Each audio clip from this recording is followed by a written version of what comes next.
my time. Ready to shine, brighter than all of the lights. Cause when it's game time, seconds away and the game's on the line. There ain't no doubt in my mind. Beating the buzzer like, this is my time. This is my time. This is my time.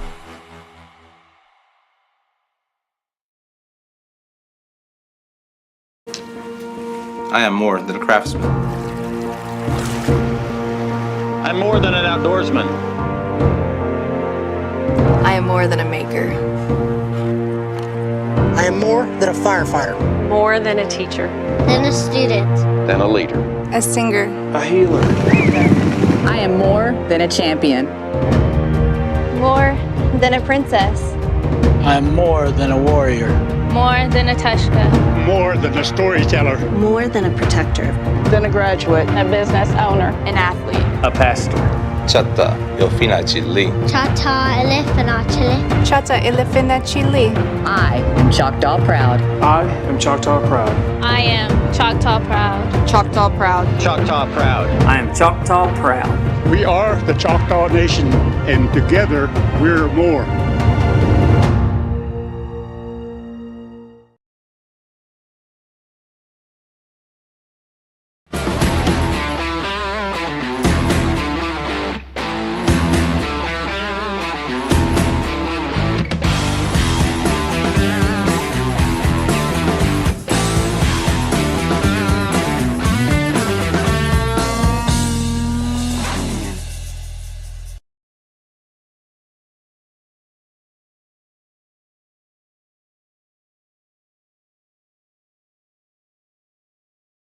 At McCurtain County National Bank, we are continually seeking ways to meet the changing needs of our customers. We offer a full range of services such as free checking, online and mobile banking, as well as great rates on cabin and construction loans. We're providing results through better service while giving you a greater value for your dollar. Visit us on the web at mcnbonline.com. McCurtain County National Bank in Idabel, Broken Bow, Hochatown, and Valiant.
Well, welcome, ladies and gentlemen. Chris Chandler here live with Skip Copeland right at Took Hill Stadium in McAlester, Oklahoma. High atop the press box.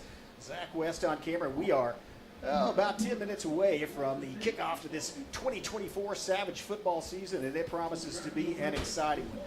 Savages and the Buffaloes, traditional opponents, former district opponents, and black and gold on both sides. Savages looking to, a completely new look, new coach, new coaching staff for the most part, new quarterback, a lot of new players, and they expect to play well tonight. This is going to be a very interesting game, and again, we don't really know what to expect other than maybe traditional Savage hard-hitting football.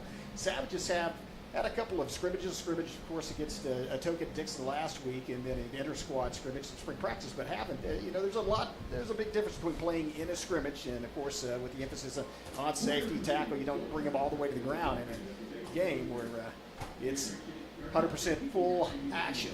And these teams, of course, have a history. I said they've renewed the rivalry. First played in 1974, and as I mentioned, were district opponents for quite a while. I remember in the 80s when Savages were in a district with, I believe, Sallisaw, McAlester, and Okmulgee for some period of time. Of course, Okmulgee going down a class, and then McAlester, of course, has been a 5A school for about the last 10 years. Brookable in 4A.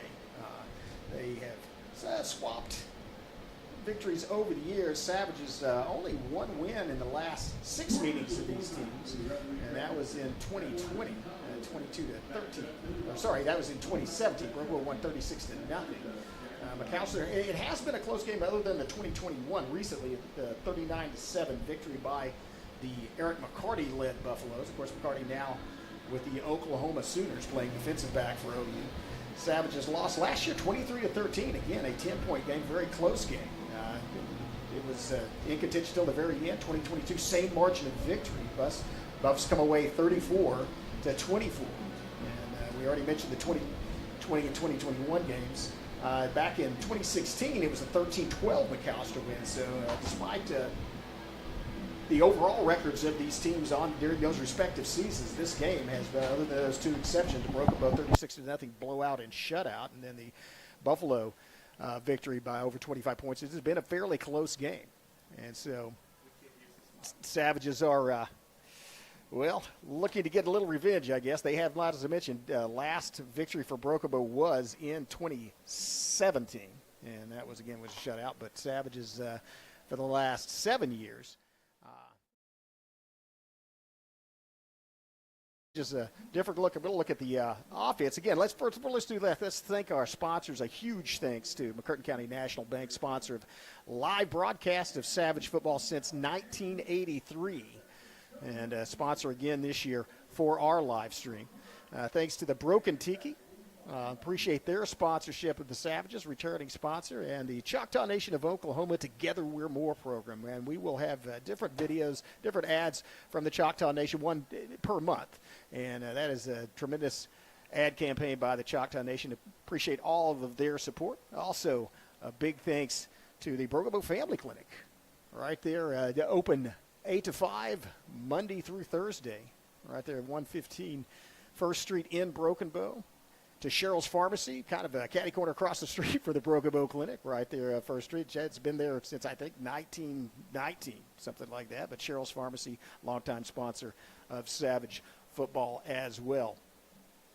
Looking at these teams, first look at the offense for Broken Bow, and the offense starts with the offensive line, and it is big. This is looking across at the relative depth charts. It is one of the first years in which the Savages have actually been larger than the Buffaloes. Savages, right across, start at center with Josh McDaniel, and he is a 5'11", 295-pound junior. He will get the start at center. The guards, and a pair of big old boys. Kaplan Burris, 6'3", 330, senior, will be at the right guard. Left guard, Kyler Cupid, 6'4", 247, and senior as well.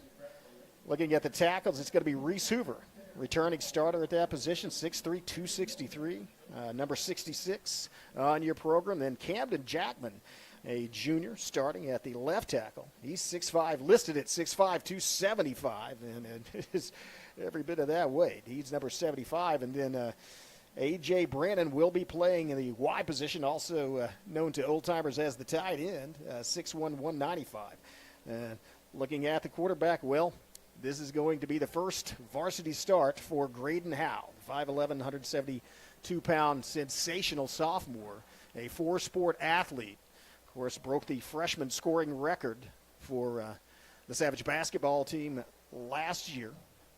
Was an all-district baseball player as well. Was an outfielder for Broken Bow and placed second in the 400-meter run at the state tournament. So a lot of accolades, but it did not play football last year, and I don't believe he played in eighth grade. I'm not sure about that, but he is going to get the start at quarterback tonight, and I think he may be the most elusive quarterback Savages have ever had. Back with him will be the senior, Quinlan Bailey. Big O Quinn, 6'3", 210, and number 44, and he is a load to stop. Get some help at the receiver position. In the slot will be Braden Williams, 5'9", 187-pound sophomore, getting the start tonight.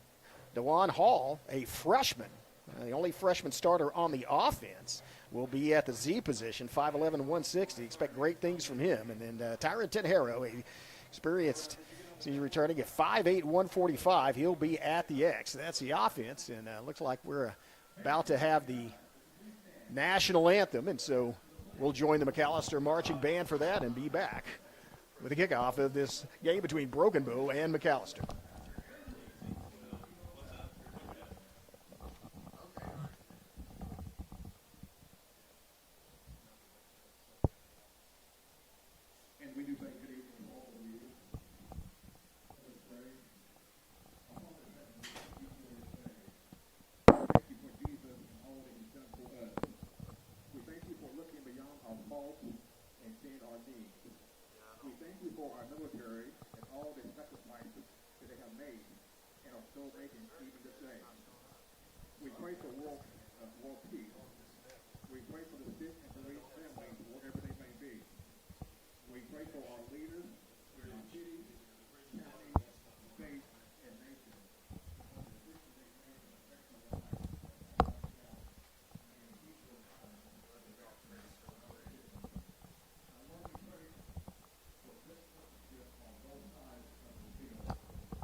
When we leave this game tonight, if you would go before us and make the way safe for our travel.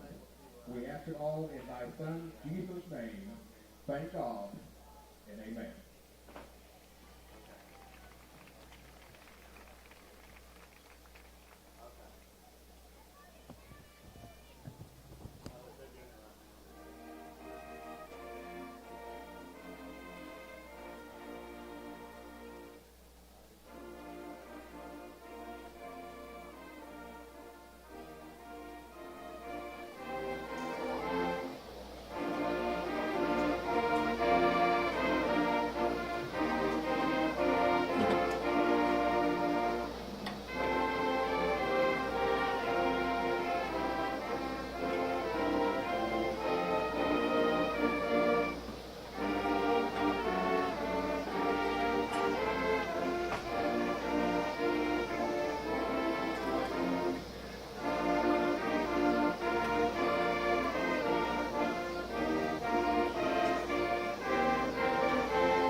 Thank you.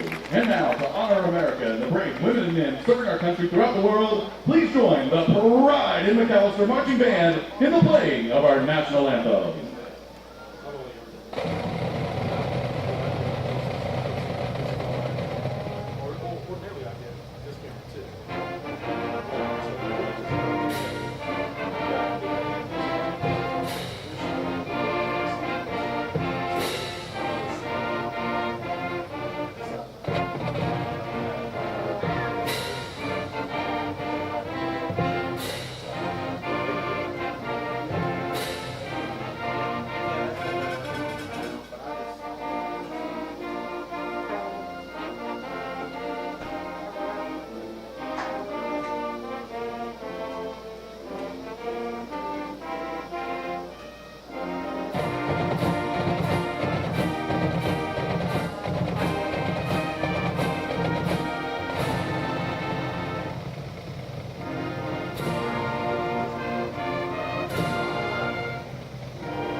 following that, Barry, you may have recognized that first tune was not the national anthem. It was, in fact, I believe, the McAlester alma mater. So a little bit of home team pride there, I guess. So talk about the Savage team. Of course, this is the Maverick Lang era. It opens now, and man, what an excitement in the town of Broken Bow about this new coach and coaching staff.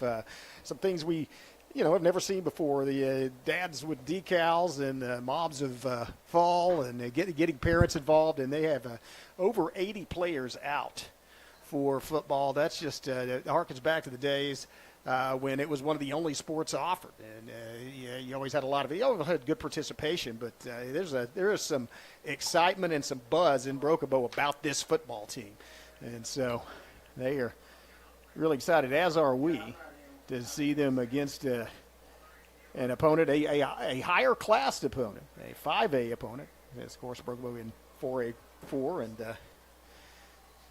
but it's about time to kick this one off. Clock on the scoreboard shows 6:08 and ticking, so about 6 minutes before kickoff. We're going to take a quick break and give these sponsors another run of those commercials. Thank them if you see them, and then tell them that you appreciate their sponsorship of Broken Bow football, allowing you to watch this live stream from the comfort of your home or the convenience of your phone. We'll have some words from them and then be back with the kickoff in about 5 minutes. See you then. At McCurtain County National Bank, we are continually seeking ways to meet the changing needs of our customers. We offer a full range of services such as free checking, online and mobile banking, as well as great rates on cabin and construction loans. We're providing results through better service while giving you a greater value for your dollar. Visit us on the web at mcnbonline.com. McCurtain County National Bank in Idabel, Broken Bow, Hochatown, and Valiant. And we're back. Savages about to come in. They are pumped. I talked about just all the enthusiasm and the buzz as you see them getting ready to run on the field and start this new era of Savage football. And lined up right there in the center. Of course, they travel with the I also appreciate the quarterback club at Broken Bow. And so team captains Quinlan Bailey, Kyler Cupid, Sky Baker, and Graydon Howell sitting there at the front. Also want to have a Scout Team Player of the Week, another award for Skylar Marshall.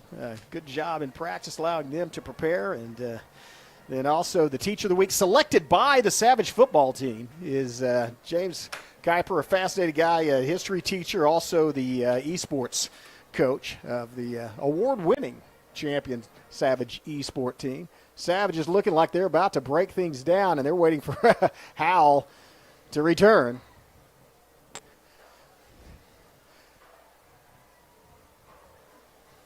And I did not see the indication from the officials. Might have missed that in there. And here come the Savages. Wow, striding onto the field. A.J. Brannon leading them out of the tunnel. And I tell you, that certainly didn't come out of the locker room flat. This is a pumped-up football team getting ready to play. Talk about what we'll see on the other side of the ball quickly.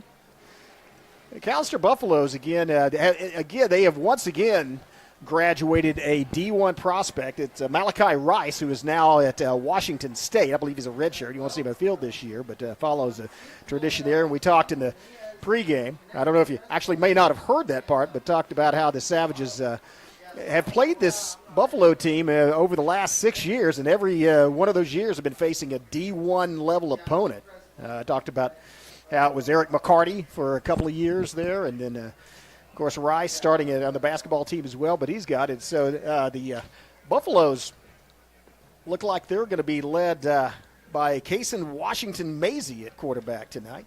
And so one of the, I believe, it's good mention. I believe that is the coach's son. They do have several people going both ways, offense and defensive starters.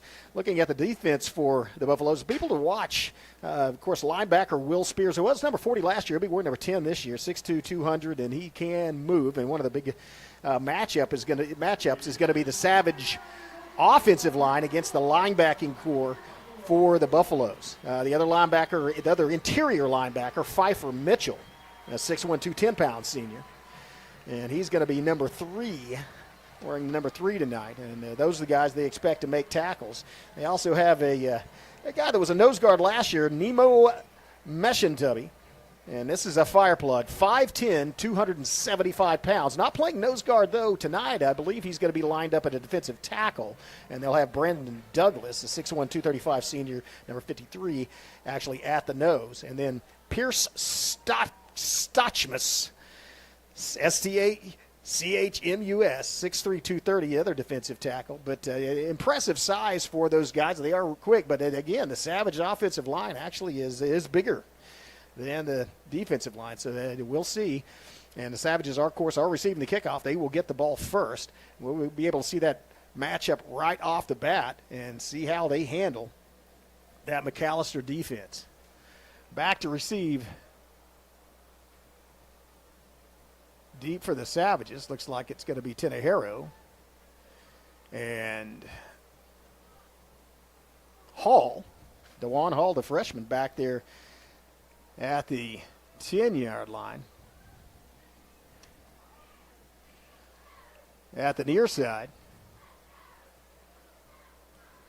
And back in the middle, right along the goal line, it's going to be Sky Baker.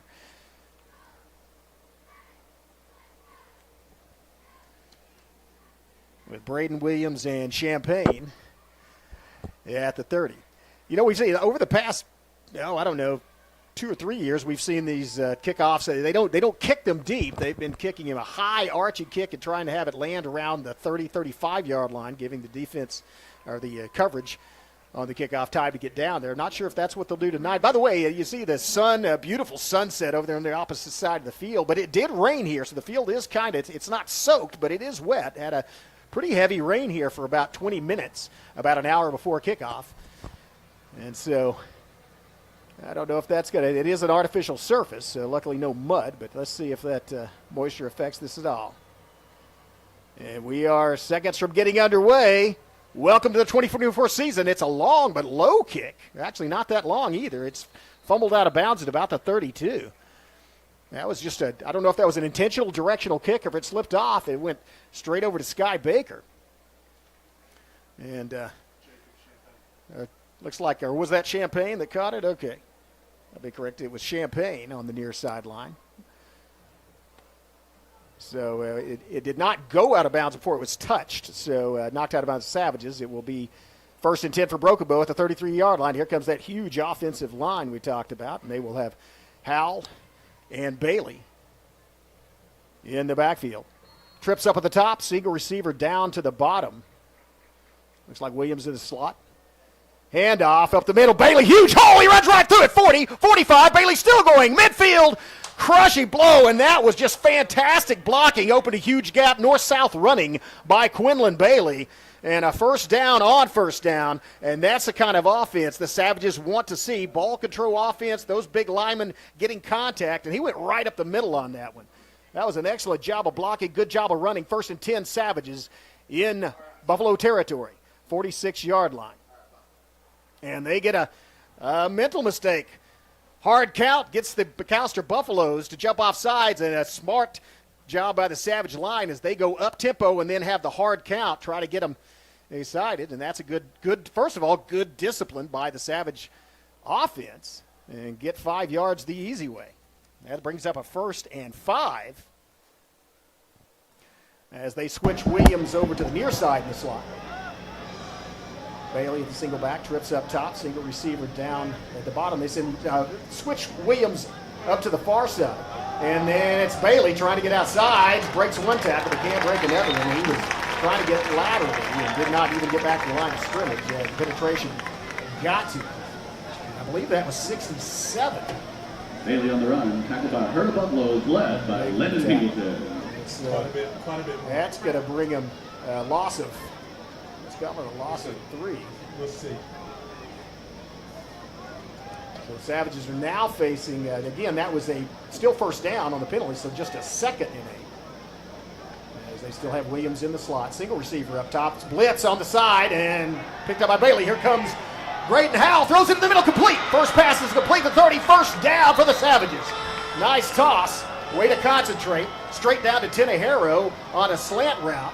And so the Savages, after taking a loss, get out of 2nd and 8. And that was a good job by Quinlan Bailey of picking up the blitzing rusher from the edge, as he gave Howell enough time to throw it. Here's the thing about Graydon Howell. If you look at it and say something looks kind of funny, he is left-handed. He throws left-handed, and sometimes that can throw the defense off. They're not used to it. He was rolling out to his right side.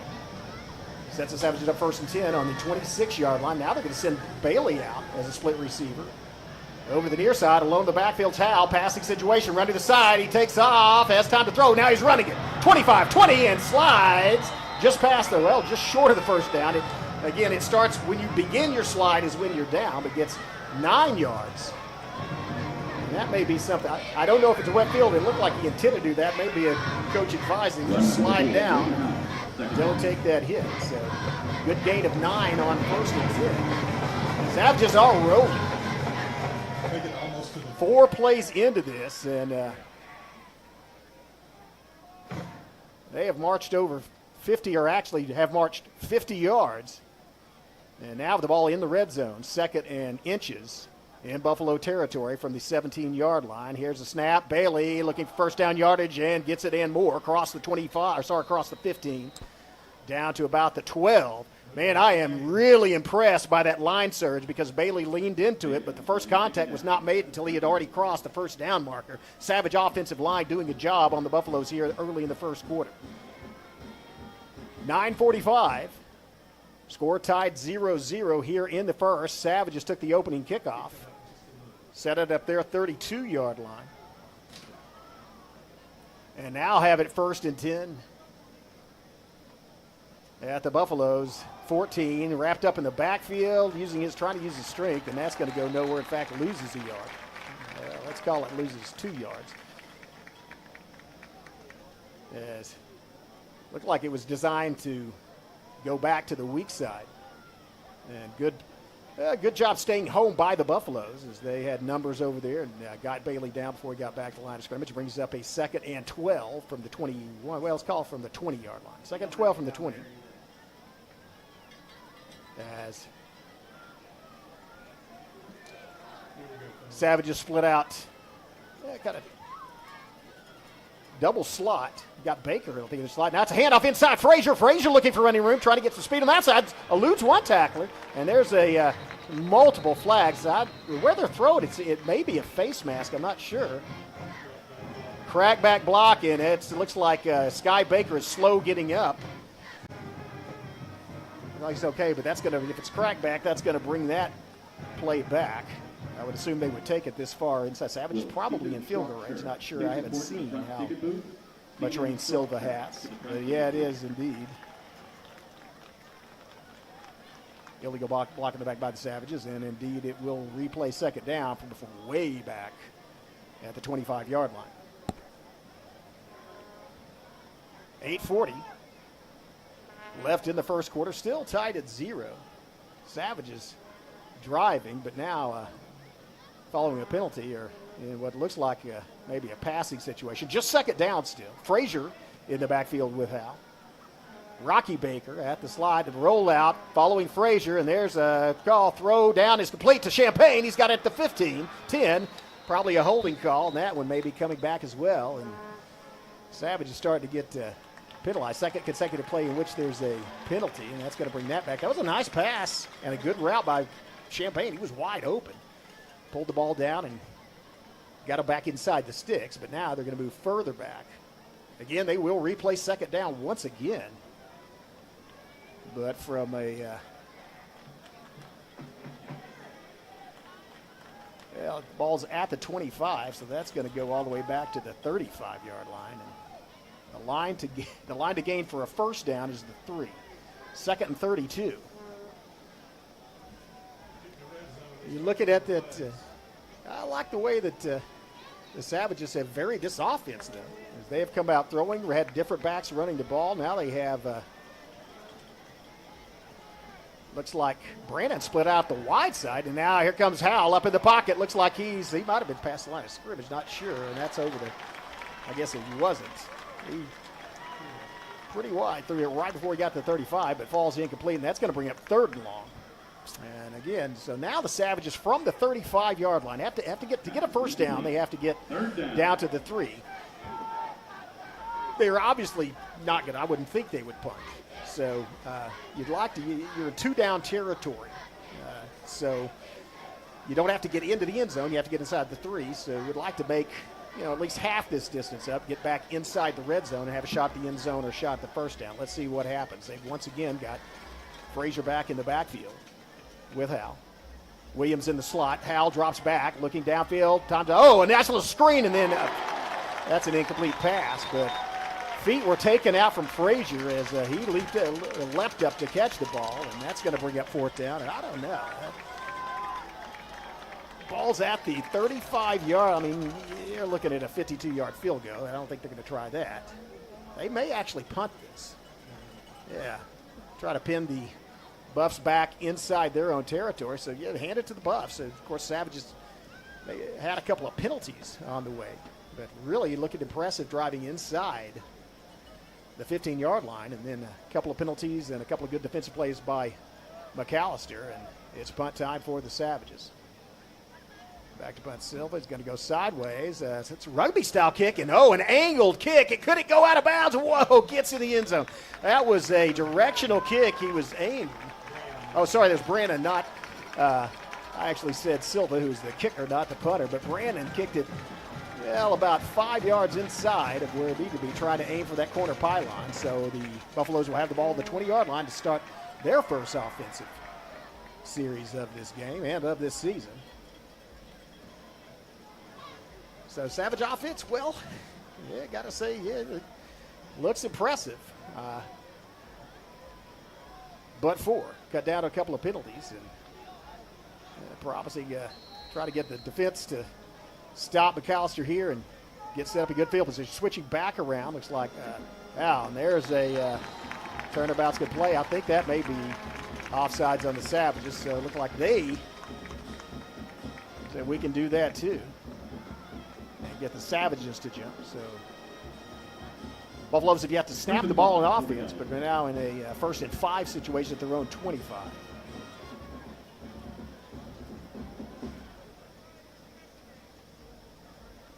And it's Washington Maisie at quarterback. Back there with Bumpus. Handoff, looking wide. Gets the corner, and then enough for the first down, and wrestled out of bounds by Brandon, but not for gaining about 8 or 9 yards. Let's see where they mark him out. That's going to be a first down on the 1st and short. So, similar to what the Savages did, the Buffaloes managed to convert and move the chains on their first offensive possession. And they have 1st and 10 at their own 34-yard line. Washington Maisie back in the backfield.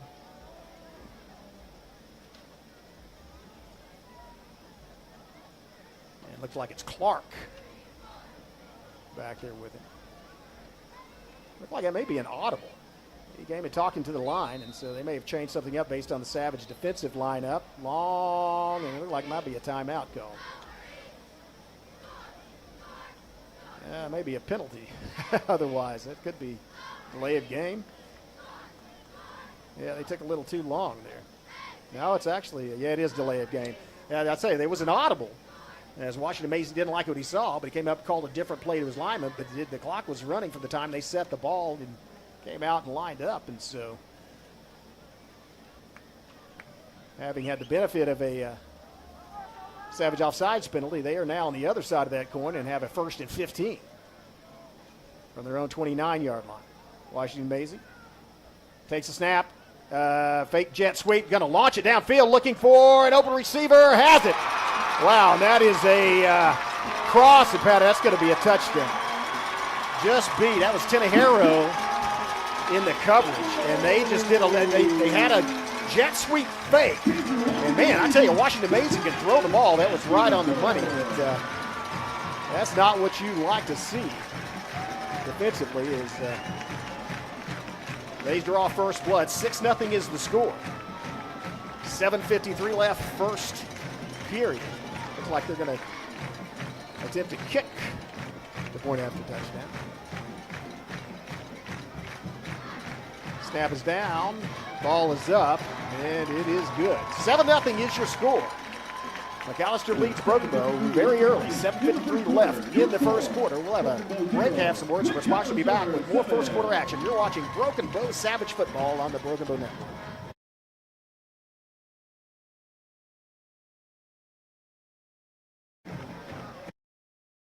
At McCurtain County National Bank, we are continually seeking ways to meet the changing needs of our customers. We offer a full range of services such as free checking, online and mobile banking, as well as great rates on cabin and construction loans. We're providing results through better service while giving you a greater value for your dollar. Visit us on the web at mcnbonline.com. McCurtain County National Bank in Idabel, Broken Bow, Hochatown, and Valiant.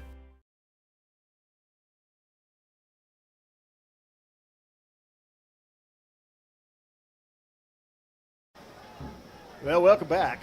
Savages had an impressive series of plays on offense, but defensively gave up a big one.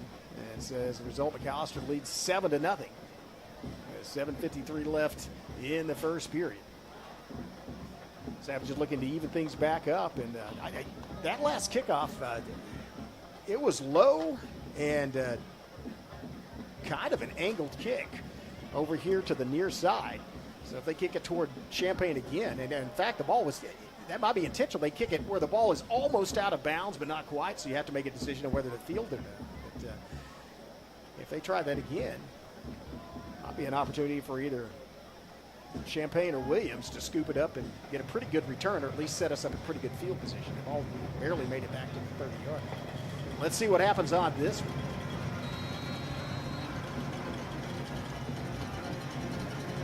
Again, low hill, another low kick, fielded fair caught by Champaign at the 30-yard line or thereabouts. Might have been 28. Let's see where they mark it. So Savages will set up for their second offensive possession at looks like the 27. Okay.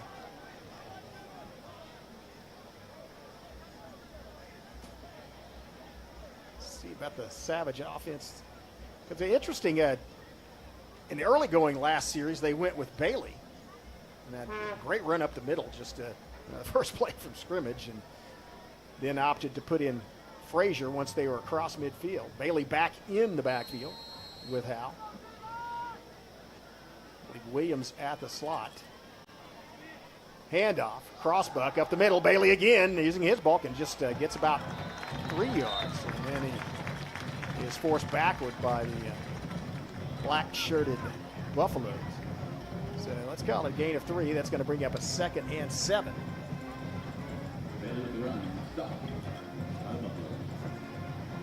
Looking at that offensive line battle.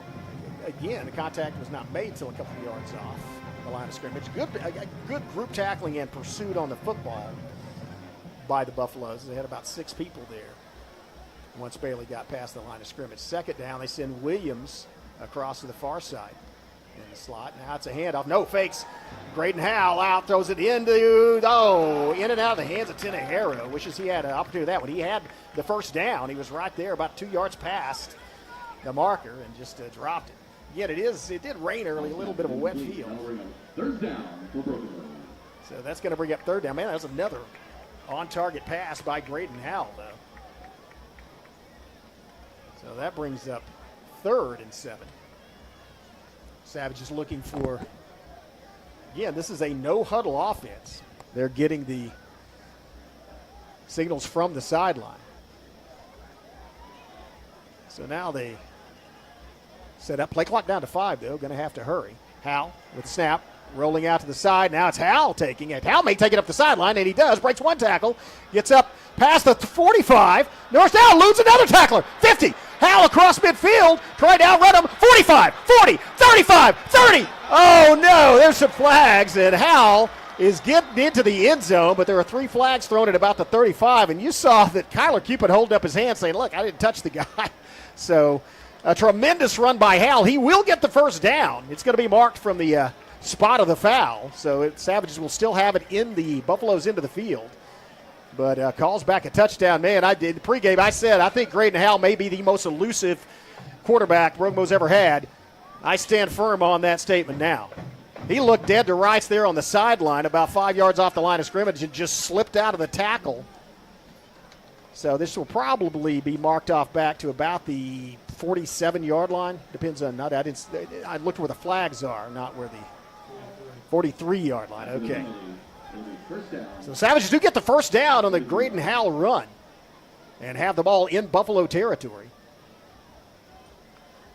And now the McAlester Buffalo defense is all of a sudden very much aware of the running ability of Graydon Howell. Man, he made that look easy. He just slipped a couple of tackles, cut back across, and nobody else could get a hand on him.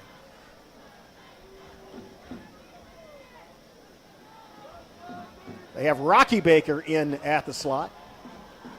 Quinlan Bailey in at the single back. It's going to be a handoff. Bailey looking for room up the middle. Oh, couldn't get there, and he's tackled, brought down. Yeah, good job turning around and moving his legs. But contact made by Will Spears, and that's the senior linebacker we talked about in the pregame. Spears did a good job he managed to get to Bailey before Baker could block. It looked like Baker had the assignment to block him on that and couldn't quite get to him. That was an alert play by Spears. Still a gain of 2, but might have prevented Bailey from getting a lot more. 2nd and 8 for Broken Bow.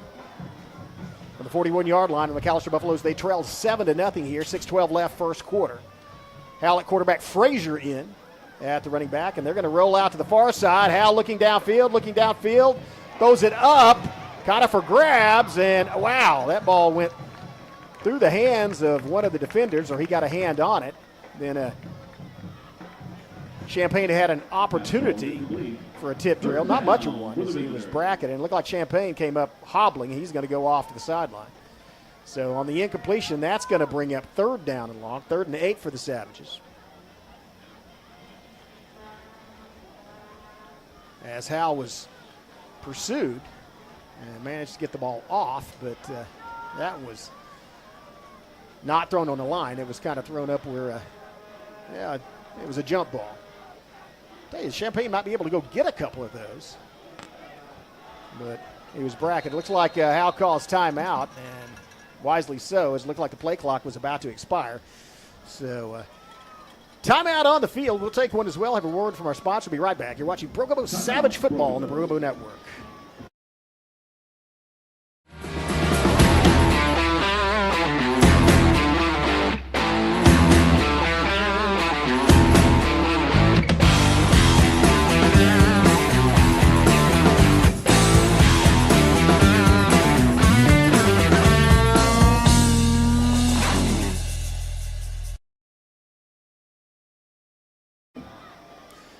Well, Savages huddled up discussing what they're going to do.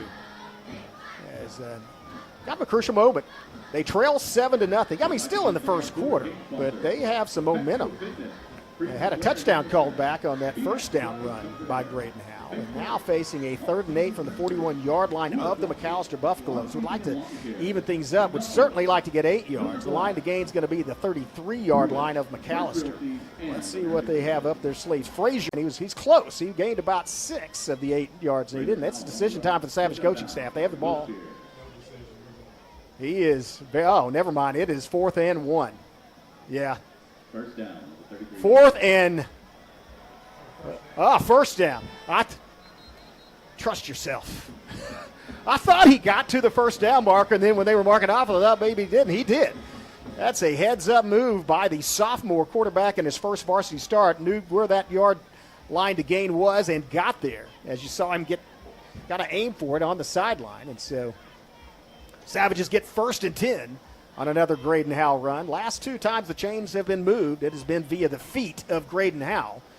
Now they have a whole new set of downs. And there's some kind of discussion. I'm not sure. They had already moved the chains. I don't know what's going on here. So there is a discussion among the officiating crew. And now they've moved the chains. Okay. Well, timeout for measurement. As the ball is, yeah, I think we got it. It's right in the middle. So here's I understand why you do this on a grass field.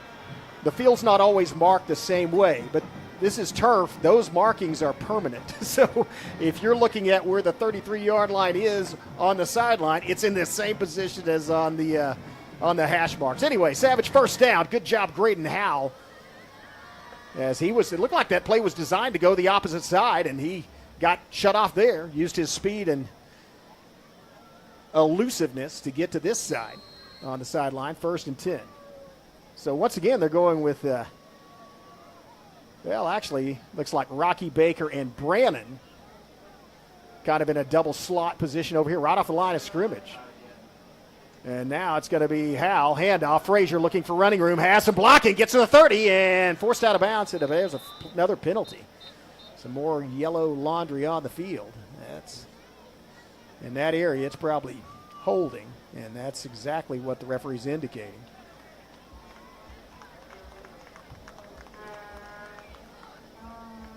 That was a smart effort by Frazier of following his blocking instead of just taking off and cutting it up. He kind of was patient, stopped, waited for a seal block to come off, and then headed toward the sideline. But unfortunately, that's going to be called back. And so that's going to be first and looks like it's at the 39-yard line is where they marked it to. The line to gain is going to be the 24, so 1st and 15. Similar formation. Now it's Frazier going the other side. Well, watch out. He has on sideline, gets outside. 35, 30, 25, first down and more. 20, down at about the 20, inside the 20, or right at the 20. Another good job going the opposite side by Frazier, following his blocking, cut it inside and then cut it back out. Good downfield blocking. Who was that? Somebody was stock blocking. It was a receiver out there. Might have been Brandon, might have been Baker. But Sky Baker, about 10 yards downfield, sealing off his man, getting between him and the ball carrier, and allowing Frazier to cut it outside and get up the sideline. 1st and 10 for the Savages at the 20-yard line. Frazier once again in the backfield, handoff. Frazier cuts it back the other way. He has some room. 20. Can he break the guy to the side? Yeah, good job of running using his speed as he gets past the 15 all the way down to about the 12. Let's see where they mark it out of bounds. I think it's the 13. And so, 14. Nope, 13. Second down. All right, 2nd and 3. Good job again, Frazier. And he is using that patience, staying parallel with his blockers and then cutting off of their block. And a good decision to go to the outside. Now look at the backfield. 4 people in the backfield. Look like they're going to break it out again. Power formation as they've got Bailey and Baker on the side, the near side, and it looks like nowhere to go, and that's when, fumble. He's marked down. They blew the whistle, so first down on the run by Graydon Howe. As he a little slow getting up, and he is inside the 10-yard line, though, and that's going to give the Savages their first and goal of this football game. An opportunity to tie things up. 5:20 left in the first period. 7-0 lead for the Buffaloes. Again, thanks to our sponsors for bringing you this. You'll see them rotating in the lower right-hand corner of your screen throughout this game. They're going to line up on the near hash mark. Bailey back in the backfield and Williams at the slot. Champagne out there split as well. It's going to be student body right up the middle. Bailey makes a spin move, gets down to the 5, depending on where they mark it, maybe just short of the 5. That was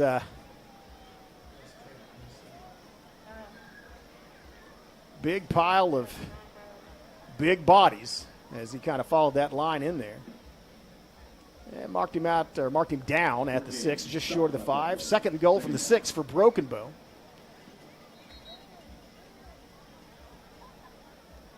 As they have Champagne split out to the far side. He's little. Well, Champagne now has that right ankle taped up. Or is that Williams out there? No, that's Champagne. Isaiah Fields out to the near side. Handoff. No, keeper, and it's Howell running toward the end zone. He has it to the corner easily. Touchdown, Graydon Howell. That was a 6-yard run, and it made it look easy. That was a fake handoff. It might have actually been an option, probably was, up the middle. And saw that there was a lot of green on that other side. A good decision by the young quarterback to pull it out, take the ball, and go towards that corner, just toward the pylon, and he got there easily. Savages have a chance to even things up here. 4:19 left in the first quarter. It's been an exciting first quarter, man.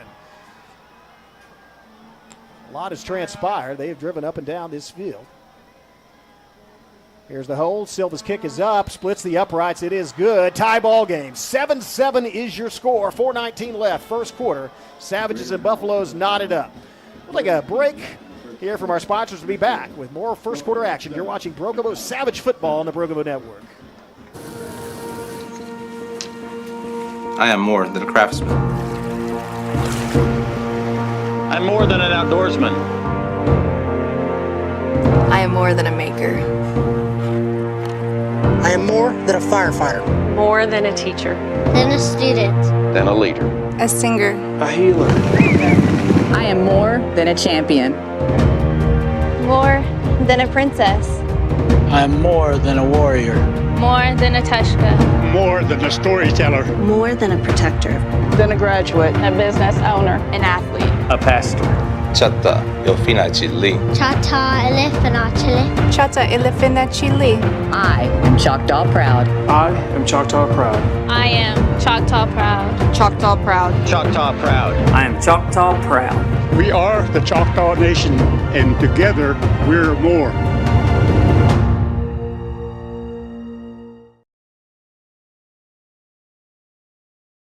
At McCurtain County National Bank, we are continually seeking ways to meet the changing needs of our customers.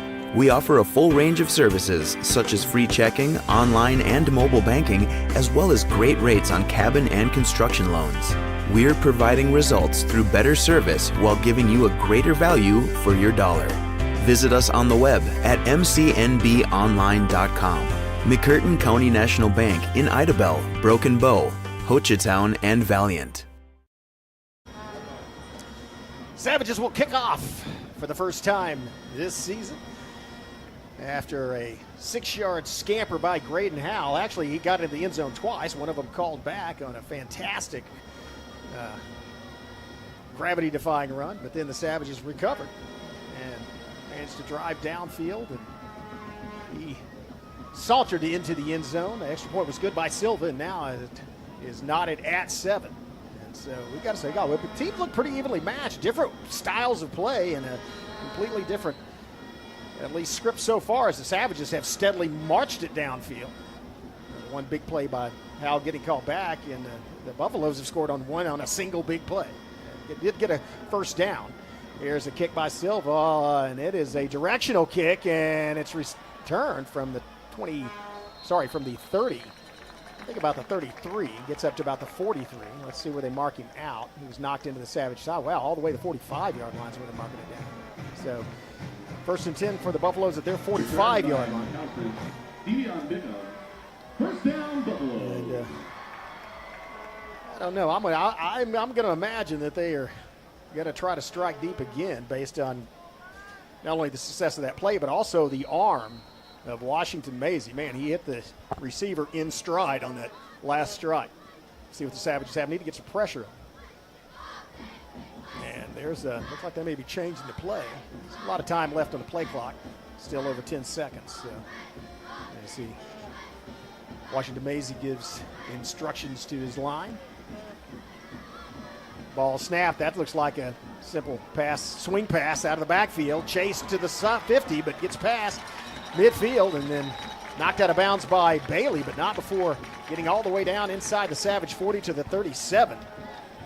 And that was just a simple speed play.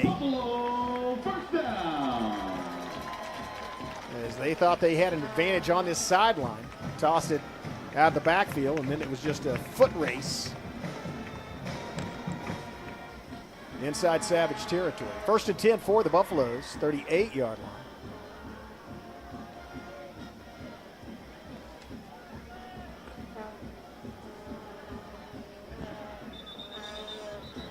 And there's flag. That may be the illegal procedure. Yeah, it looked like there's some movement there, so that's going to be a penalty by the Buffaloes. That's going to move it back outside the 40, about the 43-yard line.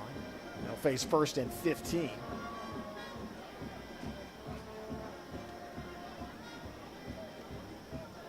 So a little bit of help for the Savages. Yeah, that could be hopefully for the Savages can shut them down to short yardage here, and that penalty comes into factor because that may be the difference between punting it and being in 4-down territory, attempting a field goal. Let's see. Here's a snap. Here's a handoff in the middle, and he is crushed in the backfield. Brought down by Jackman, I think. Yeah, big Camden Jackman all over him. And back there as fast as he arrived there before the ball did. Jackman was there so fast he had to turn around and tackle the back from behind. Come back at him, man. Great penetration by the big lineman. That'll help. I believe that Cupid might have been in there too. There are a couple of gray jerseys, and so in addition to the penalty, it's going to be, let's call it a 2-yard loss, and that's going to bring up 2nd and 17. That passing situation, probably. Washington Maisie in the backfield, looking out in the flat. He's going to launch it downfield again. Good coverage on this near sideline by Frazier, step for step with the receiver. And the ball was thrown out of bounds. Wasn't really anywhere to throw it because if it had been thrown inbounds, it might have well been picked off. Good. That was, I believe that's man-to-man coverage here on the side, or certainly the deep zone. So the quarterback does a good job pacing, and that brings up a big 3rd down, 3rd and 17. And so if the Savages can get a stop here, they can force a punt, likely. Let's see what I would watch the hard count on this, as it has worked once before, and it might eat a little of that yardage up for the Buffaloes. Washington Maisie backpedaling, dropping straight back in his backfield, throws it across the middle screen. Need to get to him before he gets to the 30. Oh, man. Might have heard it skip uncalled hold, and so they do pick up a 1st down on 3rd and 17. And it's moved the change on a middle screen. And so they will get a new set of downs inside the 25 at the 23-yard line. 3 minutes left, still in the 1st quarter. A lot of football already in the first 9 minutes of this game. Looks like they're having another discussion. There's only 7 seconds left on the play clock, so Buffaloes may actually have to call a timeout or take a play game. Nope, they do get it off. Washington Maisie's going to run it, and there's a hold right there. Man, he was tackled, and he got called. Yeah, once again, that's coming back, and that's going to be a penalty. Looked like Nocum got through and was about to make a tackle on the quarterback, and he was just bulldogged by offensive linemen, and it was right at the point of contact, and so that's going to bring it back.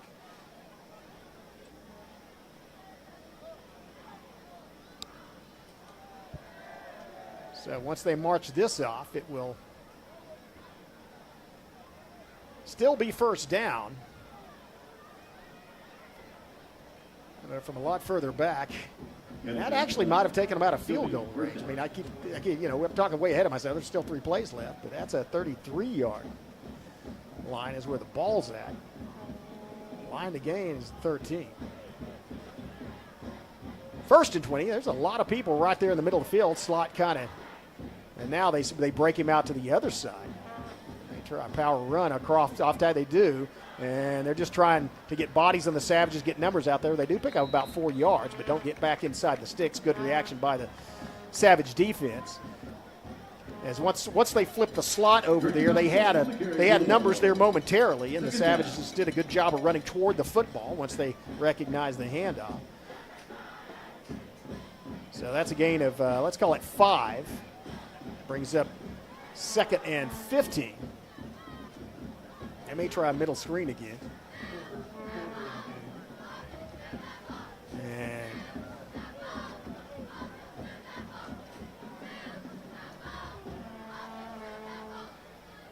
hey, they do a lot of maybe looking for audibles. A lot of time. That was a high snap brought down, and it looks like he is brought down by Kyler Cupid in the backfield.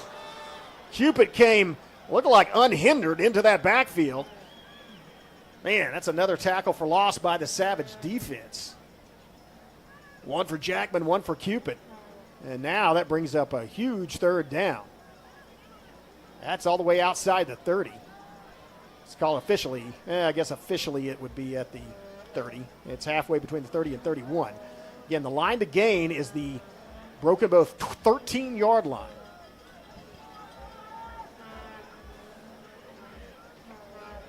So officially 3rd and 17. Last time they ran a center screen. Let's see what happens this time. It's going to be a rollout going toward the far side, looking downfield. Going to launch the ball up for grabs, and that's good. Wow, that's got to be offensive interference. They did call it. That was a great reaction to the ball by, I believe that was either Nocum or Fields out there, and he was just shoved from behind by the defender, and the ref did call it. That's offensive pass interference. I believe that's loss of down as well, and so they're going to penalize. It is, in fact, it is illegal use of the hands. What's the call? Offensive pass interference. Maybe not loss of down, but it's going to move the ball all the way back to about the 45-yard line. And so, hey, that was great coverage, by the way. And that ball was thrown up for grabs. And maybe, again, the receiver did wind up catching the ball for the Buffaloes. But had he not shoved down the Savage secondary, we probably would have intercepted that. Good job. And by the way, if you notice, even after that shove, there were 2 defenders behind him. So good reaction. Way to not let him get behind you, defensive backs. Timeout on the field. We'll take one. Is that the end of the quarter? No, still 52.3 left. Timeout on the field. We'll take one as well. Be right back.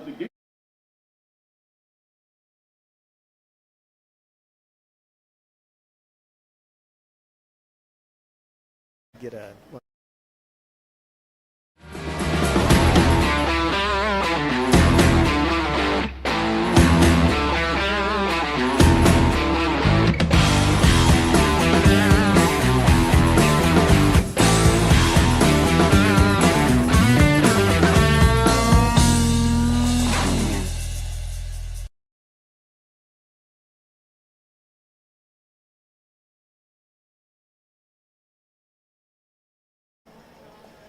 Yeah, the Savage defense talking things over. Man, you got to hand it to them. They, after being forced inside their own 35-yard line, actually forced inside their own 20, they toughened up quick, got a couple of good tackles for loss, and then defended well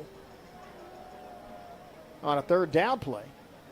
Well enough to draw a penalty, and so they will replay third down, but from the 45-yard line. Tell you what, if Savage get pressure, they could knock the Buffaloes back past midfield. Let's see if there's I assume this is going to be a pass. Let's see what kind of rush Broken Bow gets on. No, it looks like a run. It's going to be a reverse pass. Watch out. He's throwing it up for grabs. Good defensive position. Wow, it was caught. They need to get to him before he gets to the end zone. Wow, a double move, and he's going to get in the end zone. Man, they had 2 defenders. Savages had 2 defenders back there. Good reaction. I believe it was Frazier and Fields.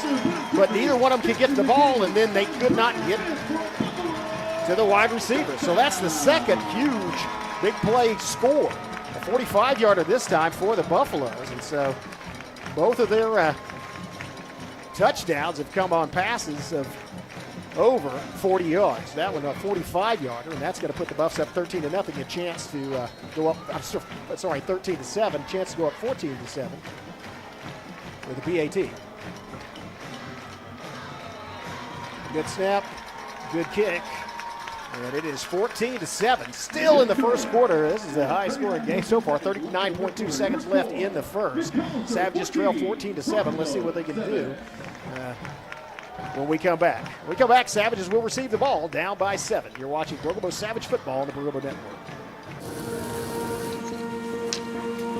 I am more than a craftsman. I'm more than an outdoorsman. I am more than a maker. I am more than a firefighter. More than a teacher. Than a student. Then a leader. A singer. A healer. I am more than a champion. More than a princess. I am more than a warrior. More than a Tushka. More than a storyteller. More than a protector. Than a graduate. A business owner. An athlete. A pastor. Chata Ilfina Chili. Chata elefana chili. Chata elefina chili. I am Choctaw proud. I am Choctaw proud. I am Choctaw proud. Choctaw proud. Choctaw proud. I am Choctaw proud. We are the Choctaw Nation, and together we're more.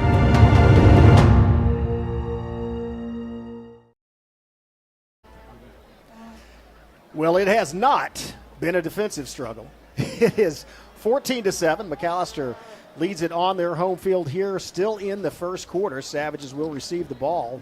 39.2 seconds left in the first. And, well, it is the first game of the season, and you learn a lot of things. Hopefully, you learn a lot throughout the season. But Savages doing pretty well up front, very well against the run, but have given up 2 big pass plays, and that's what's cost them. Savages have been potent on offense, though,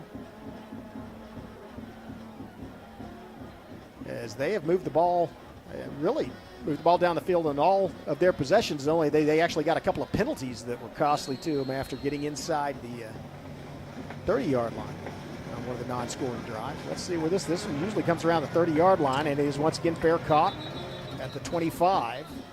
Let's call it 26 by Champagne. I got to hand it to the kicker. He's consistent. And so they're marking at the 26-yard line. That's where Broken Bow will set up shop.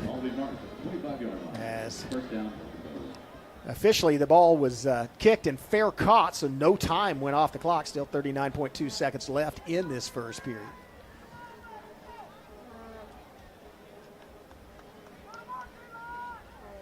Yeah, if you're wondering about how the Sooners are doing, they are playing on Friday night, but you watch here, it's more exciting. I think it's 27-0 Broken Bow, OU in the first or second quarter. So Savages have Bailey once again in the backfield. Snap, handoff, Bailey going up the middle, breaks one tackle, actually doesn't break the tackle, drags a would-be, well, it wasn't a would-be tackler, he did tackle him, but 2 yards off the line of scrimmage. Man, that's the strength of Quinlan Bailey, as he just contact was made at the line of scrimmage behind it, and Bailey managed to still get 2 yards out of it. That brings up 2nd and 8. Hall split out to the near side. Tinajero split out to the far side. Brannon and Williams in the slot.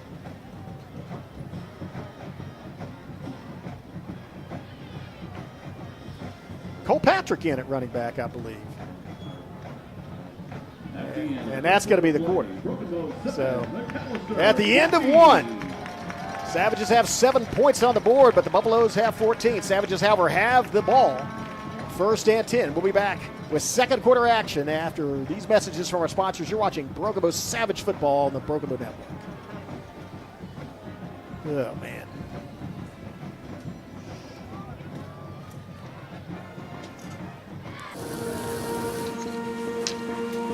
I am more than a craftsman. I'm more than an outdoorsman. I am more than a maker. I am more than a firefighter. More than a teacher. Than a student. Then a leader. A singer. A healer. I am more than a champion. More than a princess. I am more than a warrior. More than a Tushka. More than a storyteller. More than a protector. Than a graduate. A business owner. An athlete. A pastor. Chata Ilfina Chili. Chata elefana chili. Chata elefina chili. I am Choctaw proud. I am Choctaw proud. I am Choctaw proud. Choctaw proud. Choctaw proud. I am Choctaw proud. We are the Choctaw Nation, and together we're more.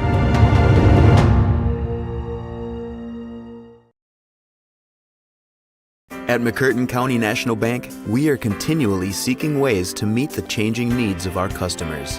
We offer a full range of services such as free checking, online and mobile banking, as well as great rates on cabin and construction loans. We're providing results through better service while giving you a greater value for your dollar. Visit us on the web at mcnbonline.com. McCurtain County National Bank in Idabel, Broken Bow, Hochatown, and Savages. And they're going to split out everybody. And that may be a illegal procedure called against the Savages, or offsides. Offsides, I think, is they're going to move them back 5 yards. That was a side judge indicating that. And now he's, they may be, no, I was going to say they may be talking things over, but it look like they're going to march the Savages back 5 yards. They've got 5 receivers split out to the far side. Howell alone in the backfield. Looks like now they're going to bring Frazier back in the backfield with him. They may switch the play, and they're going to send different plays. They send Champagne to the near side. Hall and Tinajero split out to the far boundary. Howell takes the snap. Drops back, rolling, looking, throwing. Oh, he picks it up and decides not to throw it. Now he loses the ball out. No, he can't place it to Frazier. How did he do that? I don't know if that was improvised or not. It's going to be he gets back to the line of scrimmage, the original line of scrimmage. That almost looked like a horse collar. But Howell somehow looked like he was thinking of throwing it downfield or trying to get it out to Frazier, and then just sort of sidearmed it. Little improvisation. It is complete. I thought he got back to the line of scrimmage. Let's see where they marked it. Nope, not quite. It's called a gain of 3.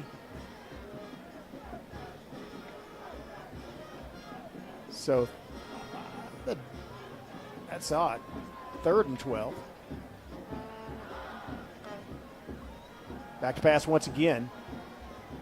As time throws it, sidearm across the middle. Oh, intended for Hall on the slant route, just could not get there. I don't know, the ball might have been slightly tipped. And once again, it looked like Hal threw that sidearm. He throws left-handed, and he had to throw it right across the middle. And again, it was intended on the slant for Hal, but I think it was tipped. Anyway, it's incomplete. Now the Savages are going to have to punt from deep in their own territory, and this is a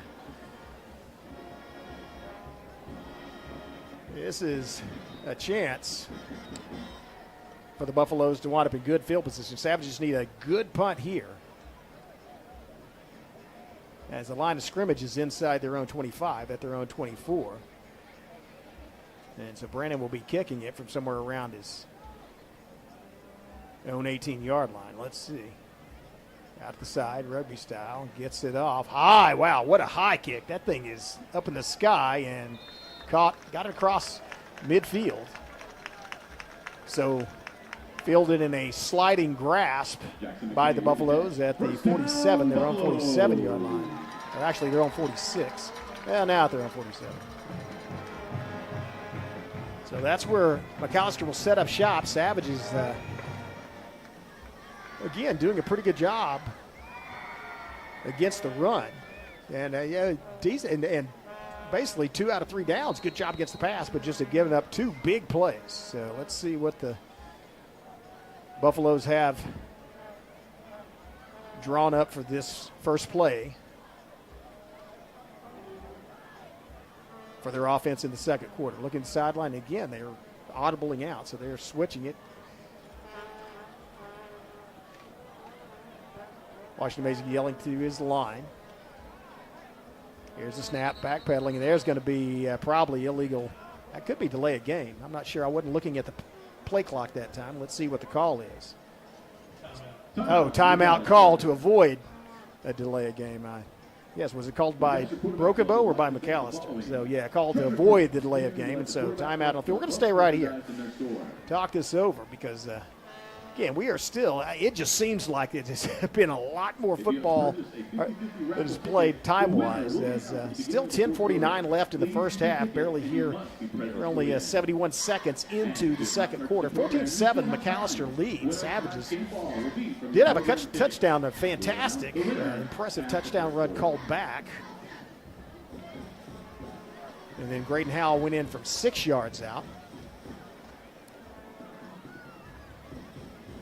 Very impressed with the line play on both sides of the ball by Barokovo, both offensive and defensive lines.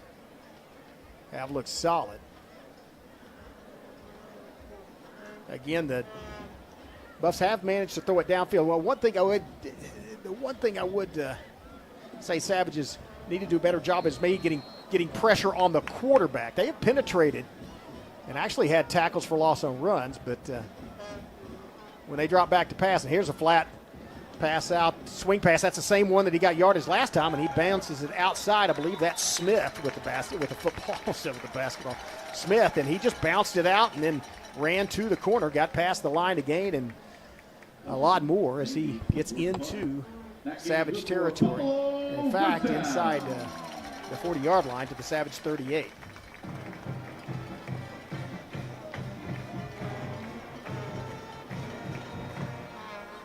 So that's a gain of 15. 1st and 10 from the 37. 3 trips split out to the far side. No one to the near side. Single back in the backfield for McAlester with the quarterback. Here's the snap, quarterback keeper looking for a student body right. Wow, he is crushed by Bailey. That was a hard hit. Got about 2 or 3 yards, and then Bailey came across, actually more than that. 4 yards inside the 35 to the 34. That might have been just to keep him on display. They just tried to get numbers. As they sent 3 receivers out, drawing the Savage secondary up to the far side, and then ran it here to the near side, the weak side. But did have, basically on the quarterback keeper, the back with him acted as a lead blocker. Brings up a 2nd and 6 as the clock ticks under 10 minutes in the first half. It's a handoff up the middle, has some running room, and then he's grabbed and gets down to about the 30-yard line. That's going to be close to the first down, bringing up a 3rd and short, right at the 30-yard line. Let's call it 3rd and 2 for the Buffaloes. That was Bailey, Jackman,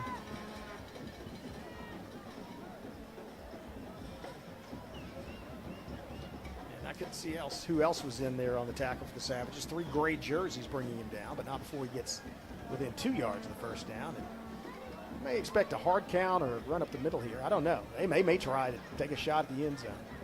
They do have a man in the slot and a running back there at the quarterback. It is going to be handoff. Oh, just couldn't get to him in time.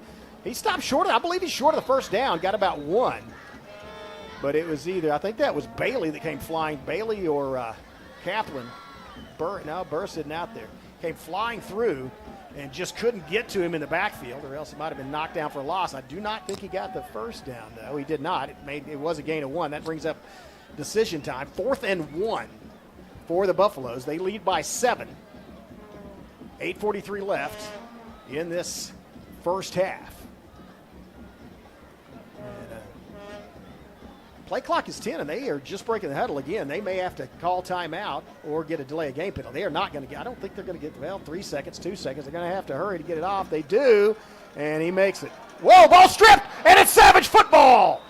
That was a great play. Stripped by, I believe, Cole Patrick, got an arm on it. And then Trey Williams recovered it. So he was past the first down marker. The quarterback had got the first down. Maisie Washington, 4 McAlester, heads up play, though, by Patrick to knock the ball, punch the ball out. Williams pounced on it, so it's Savage football. Great job defense, and so that gives the Savages momentum, and they have an opportunity to go down. A lot of time left, opportunity to go and tie it up.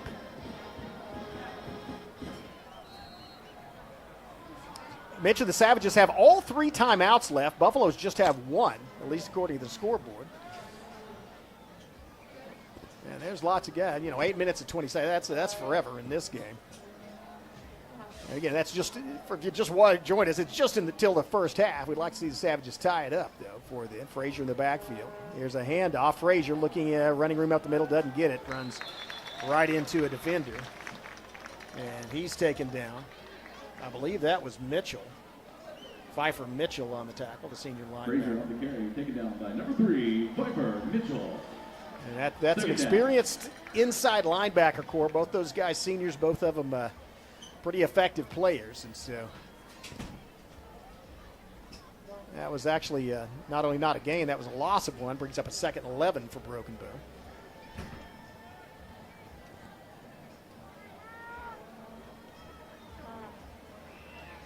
Twins split out the near side. Single receiver Hall up top here. Back to pass. Looking downfield. Throws it. Oh, what a pass. It's in and out of the hand. You got to catch that. That was Tenahero. Man, what a great pass as Graydon Howell threaded the needle between two defenders. And Tenahero was past the 40. He had enough for the first down, just couldn't hold on to it. Man, that was a great pass as Howell just kind of rolled out, and he does it. It's almost like a sidearm motion that he throws it in, but it is deadly accurate. As it was, it's an incompletion, brings up 3rd and 11. Savage is going to have to look for,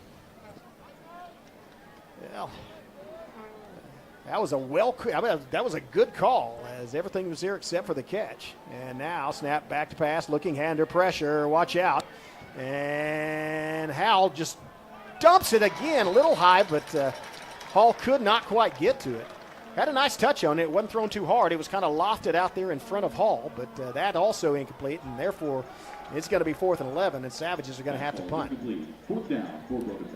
Well, at least they were able to strip the ball on 4th down, and so hopefully managed to get the ball back into the Buffaloes' end of the field. That entire series so far just at 55 seconds off the clock, 7:25 left here in the first half. 14-7 your score. Back to punts, Brannon to the side. Brannon kicks it. Rugby style, nice kick for rugby style. Takes a bounce, and right there's Broken Bow. Still play, still ball, still live, and Champagne and Hall take the return man down. That was almost a -5 yard return. That was a nice punt for a rugby-style kick as it had a lot of loft, hung up there a little too long, and then it hit right in front of the would-be, it wasn't would-be return man, the return man. But a good job by Hall getting downfield and making the tackle.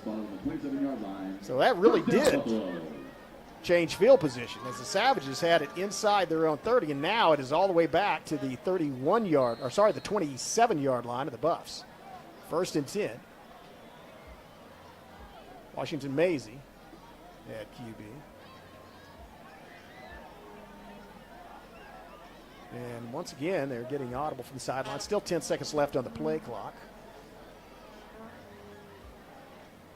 Snap, pass in the flat, caught, and it's a foot race. It's going to be Baker. Whoa, wow. It was one once again, and there's some speed. They may have a little bit of a speed advantage. That's about the 3rd time they've run that play or one similar to it. They just throw it to a player, get it in his hands, and then he races to the boundary. And there's an injury. Camden Jackman, I believe, is down. Hopefully just a cramp. Let's see what they look at. Well, there's timeout for an injury, and so we'll take one as well. Have a few words from our sponsor. Be back. You're watching Broken Bow Savage Football on the Broken Bow Network.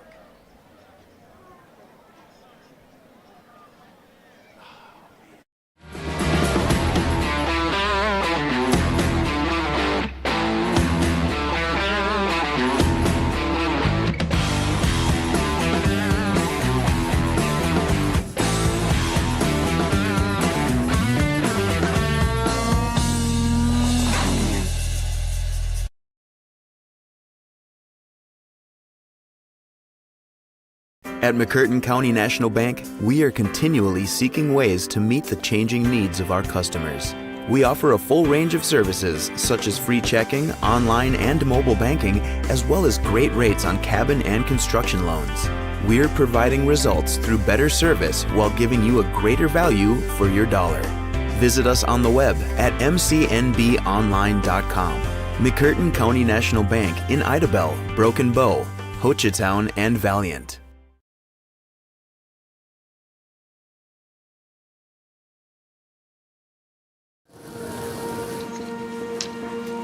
I am more than a craftsman. I'm more than an outdoorsman. I am more than a maker. I am more than a firefighter. More than a teacher. Then a student. Then a leader. A singer. A healer. I am more than a champion. More than a princess. I am more than a warrior. More than a... Well, that is Jackman, but he walked off under his own power, and that's a good sign. So hopefully just a little bit of a tweak on the knee and maybe see him even back in action tonight. It's 1st and 10 for the Buffaloes at the 41-yard line, as they once again get instructions from the sideline.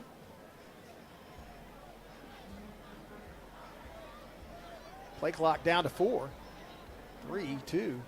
They may not get that one off. Yeah, they did. And he launches it once again. Chance for an interception. Oh, couldn't hold on to it. Frazier running step for step with the intended receiver, and got his hands on the ball, not able to bring it down. And that's something that, well, that's the gamble when you throw it deep like that. And man, that's another. Yeah, that Washington Maisie has an incredible arm, and he gets it downfield. But decision-wise, I don't know if they did. Most people say that was not a good one to throw, as that was well covered and almost an interception. And again, that's the gamble. If Savages can create a turnover. They created one last time. Last time on that 4th down conversion. See if they can cause another one. Here's stutter step running, still going past midfield till he's bulldog. Short of the 1st down though, as he's down right at the 50. That's going to bring up a 3rd and short, 3rd and 1. Savages had a couple of shots at him.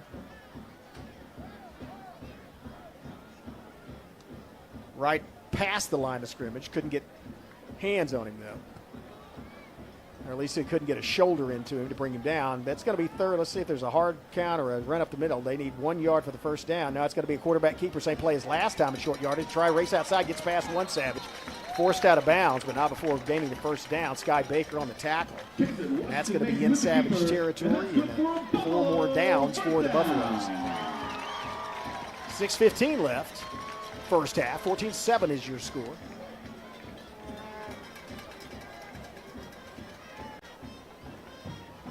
And really, it seems like the Savages have been kind of dominating between the tackles, but on the corners, it's been the Buffaloes with this offense. Their offense has been, I guess, adjusted. They're not running it much up the middle, but they are just getting in the hands of skilled players and trying to get to the corner, cut it, and make yardage. They've been successful with that so far. Here's a rollout. He's under pressure. It's Bailey. Flushes him out of the pocket. Rolling out the side. Ball's thrown up for grabs and can't get to it. Great effort trying to get there on the sideline by Nokum. Got a hand on it. That was a great job by Quinlan Bailey, though, as he came flying from that corner. Forced Washington Maisie out of the pocket, and he had to get rid of the ball. He was running for dear life as he had all 210 pounds of Quinlan Bailey rushing around at him. That incompletion brings up 2nd and 10. Doesn't take much time off the clock. Still 6:07 left 1st half.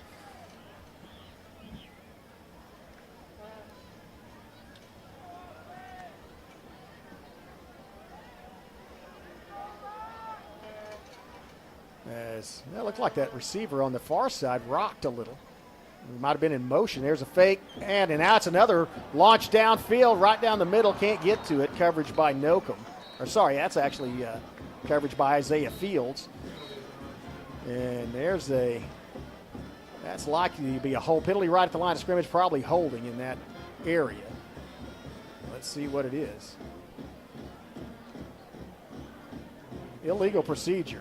I did know the receiver on the far side looked like he rocked on the line of scrimmage after they were set. You can't do that. That's illegal motion. And when I mean rocked, I mean he literally took almost a half step. Feet didn't leave the ground, but he leaned forward enough to draw the penalty. And so Savages will move them back 5 yards, give them a 2nd down repeat from their 46-yard line. And that play just took 5 seconds or 6 seconds off the clock. Man, it is. If you just wanted to watch 1 quarter of football, you're getting almost a game's worth here in the first one half's worth, opening half of this game. 14-7, Savages trail by 7. On defense now, would like to get the ball back. Let's see if they can create a turnover. Going to throw it, and he is under pressure and almost sacked. Throw it under pressure. Good job. Good coverage. Baker almost got to it. And once again, who was that on the outside? Oh, Was it 65? 55. Oh. I think that was 55. That was great pressure coming from the outside, and that was from an interior lineman. That's Porter, Jackson Porter, getting in there and creating the pressure. Almost created an interception as he had to throw the ball for grabs. So the Buffaloes, that's going to be their final timeout of this half if they burn it. 5:55 left. And let's stay right here and talk this over. Savages, again, we talked about that earlier. Said what the Savages, what would help on these deep passes if they could get some pressure on the quarterback. They have done exactly that on this series. We saw Quinlan Bailey flush him out of the pocket. He had to throw it up for grabs. And then on that last one, great rush by Porter.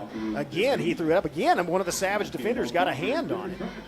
And so that kind of pressure can create not only not allow them to throw it downfield or wait to get them open, but also create turnovers. Savage can get a pick, and that's kind of what they need right now. Good adjustment by the Savages. As again, I don't know exactly what they're doing as far as if they're doing stunts or just reading or just changing personnel-wise, but they seem to be getting a lot more pressure and a much better pass rush on McAlester here late in this second quarter. Yeah, 3rd and 15. And open backfield. Nope, splits, trips up top. Twins out Bodman's looking to throw it again. He's going to launch it right down the middle. It's up for grab. Let's see if anybody can grab it. Oh, good defense. As that was Sky Baker running down the middle of the field. That's about the 4th time that they've done that same play when they've thrown it, that just launched it and let the receiver run under it.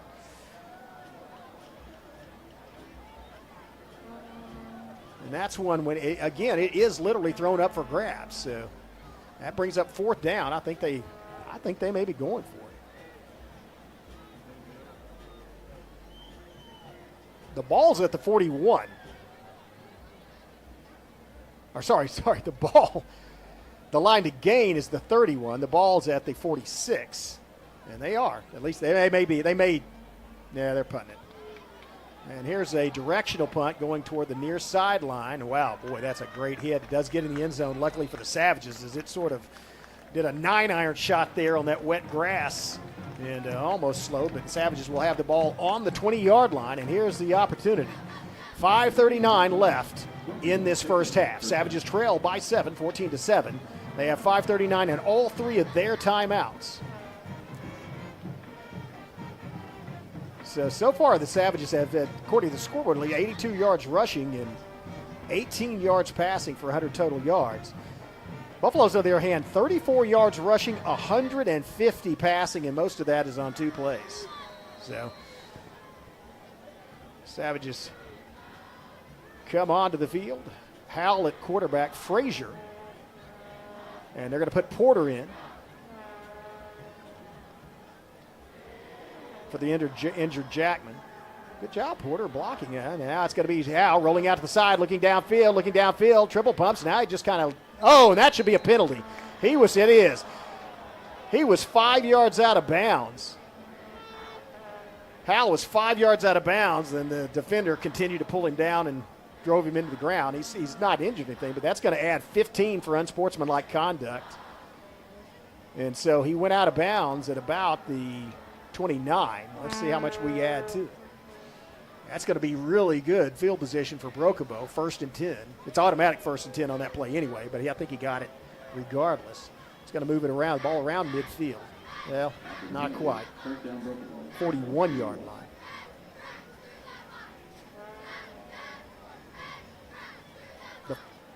The 41. He was just at the 20. That's a 15-yard penalty, isn't it? It was just at the 26. Okay, well, 1st and 10 from the 41. For the Savages. Now it's Howell rolling out. He's got room to run. Throws it across his body, and it's picked off. That's going to be a pick 6 unless somebody can get to him. Howell has the speed to get to him. Can't stop him, though. And that's one of the things that, again, rolling to this side. Keep in mind, Graydon Howell is left-handed. So when he threw it back over there to the far side, he was turning and throwing across his body all the way across the field. Again, he's a sophomore quarterback, first varsity start, and that's one of the lessons you learn is you have to be very careful about doing that against an experienced team. And as a result, the Buffaloes are up 20-7, chance to make it 21.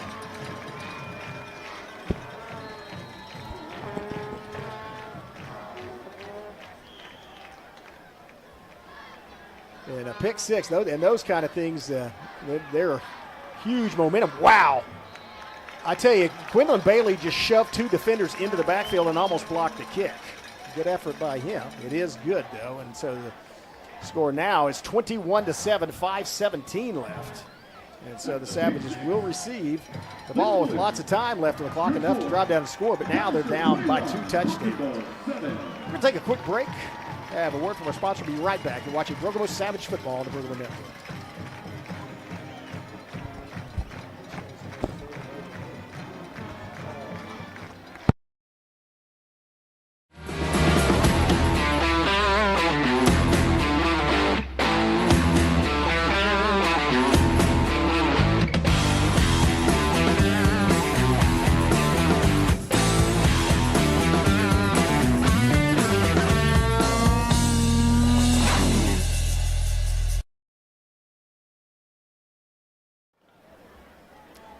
The Savages are going to receive, and well, it's all been on big plays as far as the scoring for the Buffaloes. Is not really a sustained drive, and the Savages have managed to toughen up when they're in their own end of the field and keep them out, but have given up 2, I guess technically 3 big pass plays, 2 given up by the defense in that last pick six by the Savage offense. And so as a result, they're on the short end of things right now, 21-7.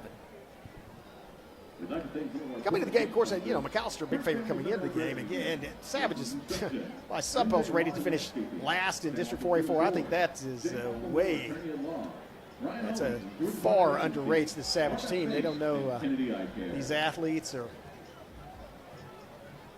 the way that they play. I'll tell you one thing else, we'll talk a lot about head coach Maverick Lang in the coming weeks, and one of the things that he talked about the way he wants to build the football program is he said he wants Broken Bow football to be known statewide for toughness and class. Those are the 2 words that stuck out, and I think that they've exemplified that so far. Certainly toughness. I like what I'm seeing. It's Savage football as far as the hitting aspect. Going toward the ball and being violent, as he says, when you get there.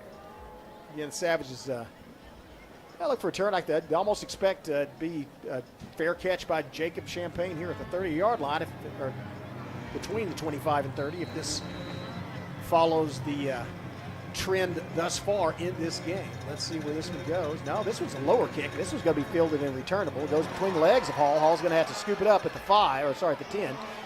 And gets past one defender, gets past another one, and DeJuan Hall all the way out past the 20 to about the 24. Good return after missing the ball in the first effort. Nice recovery, though. Taken down by Jordan Clark. And so Savages will set up, was it the 24 they marked it at, or the 23? These guys are standing at different places. Anyway, between the 20 and 25, Savages will set up shop, first and 10, down 21-7, 5:11 left first half, have all 3 timeouts.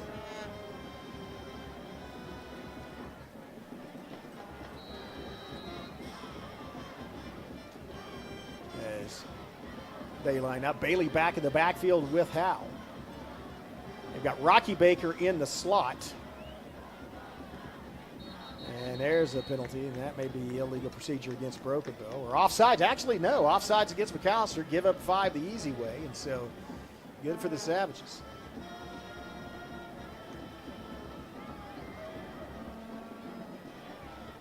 Certainly they'll take that one.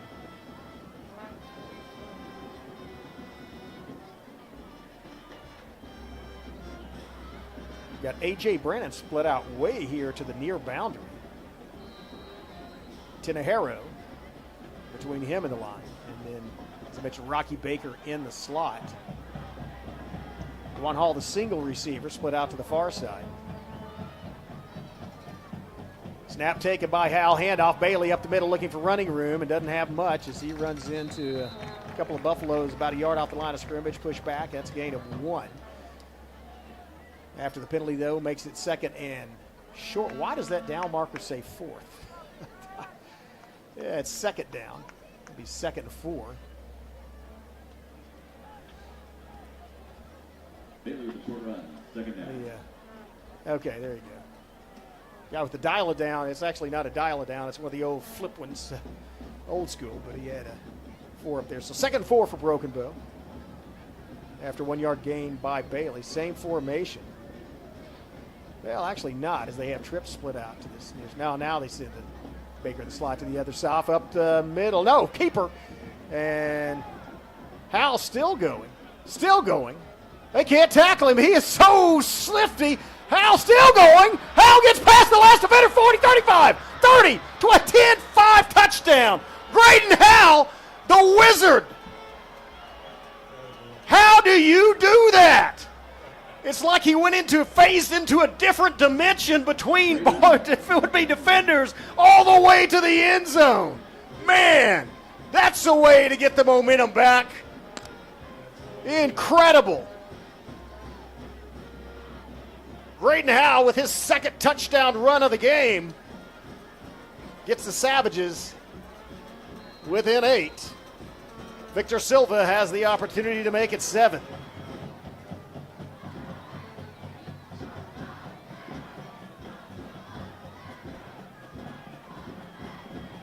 It's up, but it is, I think that's no good. No, it is. He got it, tucked it just inside that far upright. 7-point game. McAlester 21, Savages 14 off a spectacular run by Graydon Hal, the superb sophomore. We'll take a break. Have a word from our sponsor. Be back. You're watching Brogobo Savage Football on the Brogobo Network. At McCurtain County National Bank, we are continually seeking ways to meet the changing needs of our customers. We offer a full range of services such as free checking, online and mobile banking, as well as great rates on cabin and construction loans. We're providing results through better service while giving you a greater value for your dollar. Visit us on the web at mcnbonline.com. McCurtain County National Bank in Idabel, Broken Bow, Hochatown, and Valiant.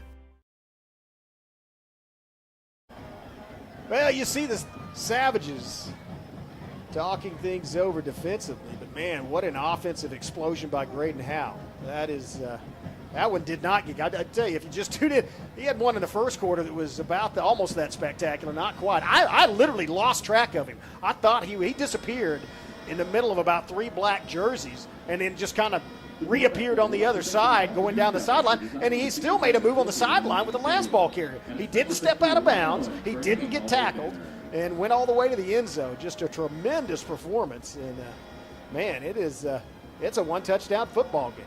Still here. That's Skip mentioned he might be our best player in 4 different sports. He's certainly in one. I mean, the kid is in fact, it looked like I made on the drive up here, we were talking about this game and this new offense and Hal at the helm and said, I mean, he's accustomed to going down, weaving in between people like he drives a lane in basketball and somehow manages to come out the other end and lane it in, and he's used to getting hit because they knock him to the floor about half the time.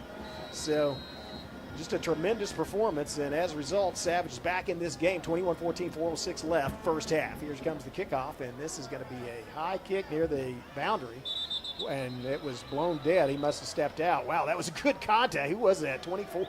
Man, that was good contact made on the near sideline on the kickoff team. That'll be a Buffalo first down. That was Mason Mays, sophomore. Good form tackling, got his shoulder into the ball carrier, forced him out of bounds. Nice job, Mason. As a result, it's going to be 1st and 10 for the Buffaloes at their 37-yard line.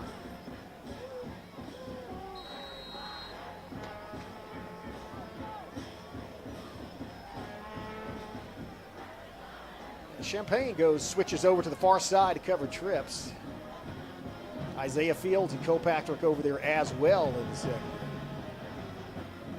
Here's a snap handoff toward the near side. Oh, couldn't get to him. That's a hold, a huge hold on, and that's going to go all the way to the end zone. That should come back, but it won't. Man, I tell you, that was Kyler Cupid had an extended arm out there to get the ball carrier, and the offensive lineman had a fistful of jersey. And if they show the replay on it on the board, you ought to watch it. Watch number 63 here. They're showing it on that end zone board. Look at that. Look at that. That's holding, folks. It's a great run by the ball carrier to get outside, and that's been the weakness for the Savages, is that getting to the corner. They get to the corner, turn it up, and then that's the first time they've done it on a run like that. So they have an answer for the Graydon Howell touchdown. And, man, this may be one of the higher scoring ball games, folks, as 3:53 left, 27-14. Savages still have all three of their timeouts. Back to, well, they did not get the extra point there. So 13-point ball game, 27-14.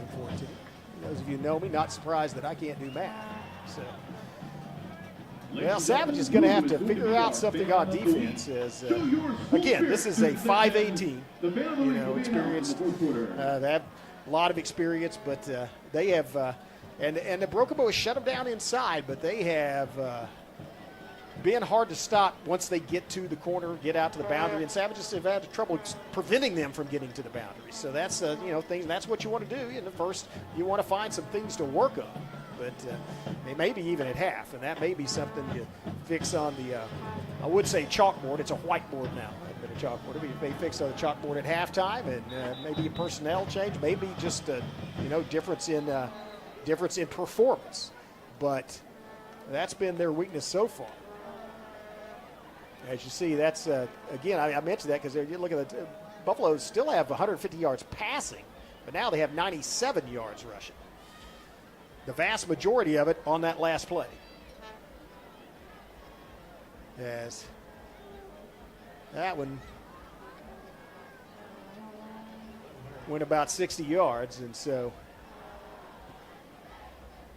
247 total yards to 178 for Broken Bow. About even again. Savages have 8 first downs. Buffaloes have 9. So Savages able to drive the ball down. Performing pretty well offensively. We just need to make some adjustments and stop them defense. So we'll see where this kickoff goes. Again, last one did not go to Champaign. A pretty nice return after getting control of the ball. This one is going to go short, and it is going to be on the ground, fall on it. Good job. Had some experience. Yes, don't try to pick it up, just fall on it. Ball down around the 30, first down. And so the Savages do. That was Achilles Pearson doing the honors. And as a result, Broken Bow does get the ball outside the 30. Be at the 31-yard line. Let's see what they come up with next. 31, and here comes the Savage offense.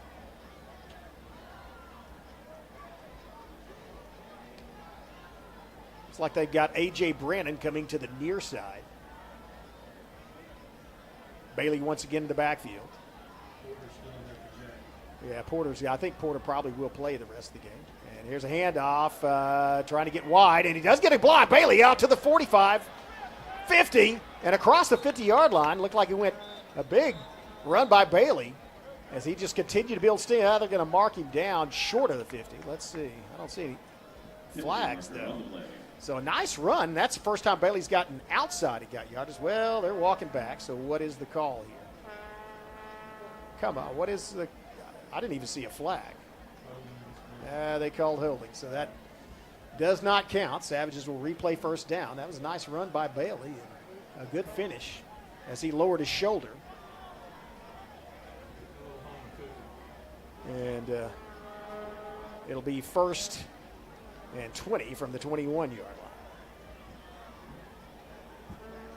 I didn't even see the flag on that.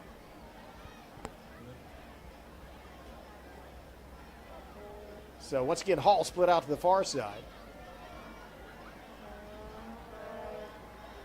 Same backfield, fake handoff, play action, rolling out, and Howell's going to have to run for his life to get out of there. He's got pursuit coming down the backside, decides to run.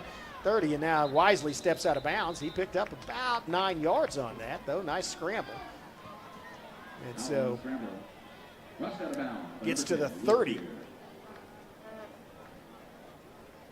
Just short of the original line of scrimmage. And that's going to bring up 2nd and 11. That may be, and that's based on those runs we've seen, Howell rolling out of the pocket is a very dangerous proposition for defenses because, he can throw it downfield, but also you've got to be watching him because if he gets to the corner, he can take it to the house. 2nd and 11 for Broken Bow. Running out of bounds, stop the clock, 3:23 left in this first half. Now they have, looked like a called run. Howell looking for a spot. Now he's taken down inside the 30. And, there's a Buffalo down. One of the Buffaloes is still on the ground. So I think we're going to have a timeout for injury, one of the McAlester players. And it is indeed. So timeout for injury. We'll take one as well. Be back with the final 3:03 of this first half. You're watching Broken Bow Savage Football on the Broken Bow Network.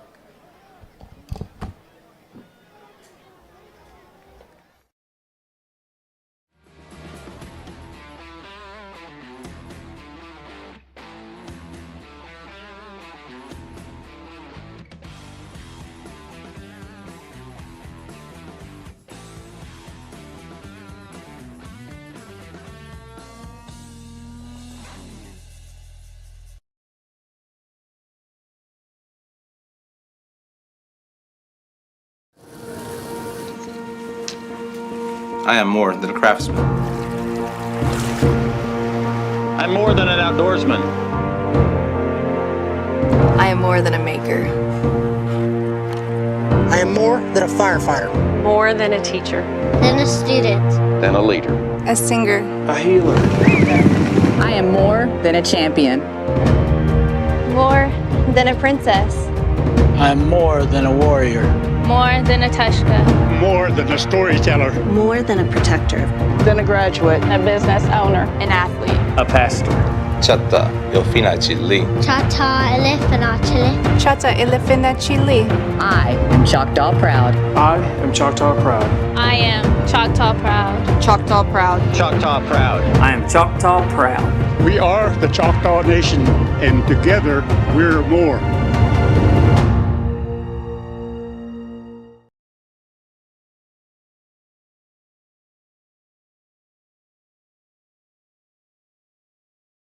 At McCurtain County National Bank, we are continually seeking ways to meet the changing needs of our customers. We offer a full range of services such as free checking, online and mobile banking, as well as great rates on cabin and construction loans. We're providing results through better service while giving you a greater value for your dollar. Visit us on the web at mcnbonline.com. Okay. Well, welcome back. Off the field with some assistance. Now it's 3rd and long for Savages. Rolling out, has Bailey out there. Good block by Bailey as Hal gets rid of the ball and almost intercepted on that other side. Double coverage intended for Hall. And so that's going to bring up 4th down and punting situation. Man, that holding penalty, we were across midfield and all of a sudden he goes back on that holding call. And that changed the momentum as well. So now Savage is going to have to punt again from deep within their own territory. I tell you, Brandon's been doing a good job of getting it downfield on the punts, though, because he's punting rugby style. And normally you punt rugby style is a low angle kick, almost like a line drive, and he's putting it up into the lights. I mean, he's getting some height on those. Wow, is that a fake? A called fake? Yeah, it might not have been called, and I don't know if it was called or improvisation, but it was not successful on the conversion, and so get to to about the original line of scrimmage, and that's it. And that's going to set the Buffaloes up in good field position with 2:48 left. It shows they still have a timeout. I thought they had burned all 3 of theirs, but Savages have 3. So now Savage defense is going to have to come up with a stop or, better yet, a turnover.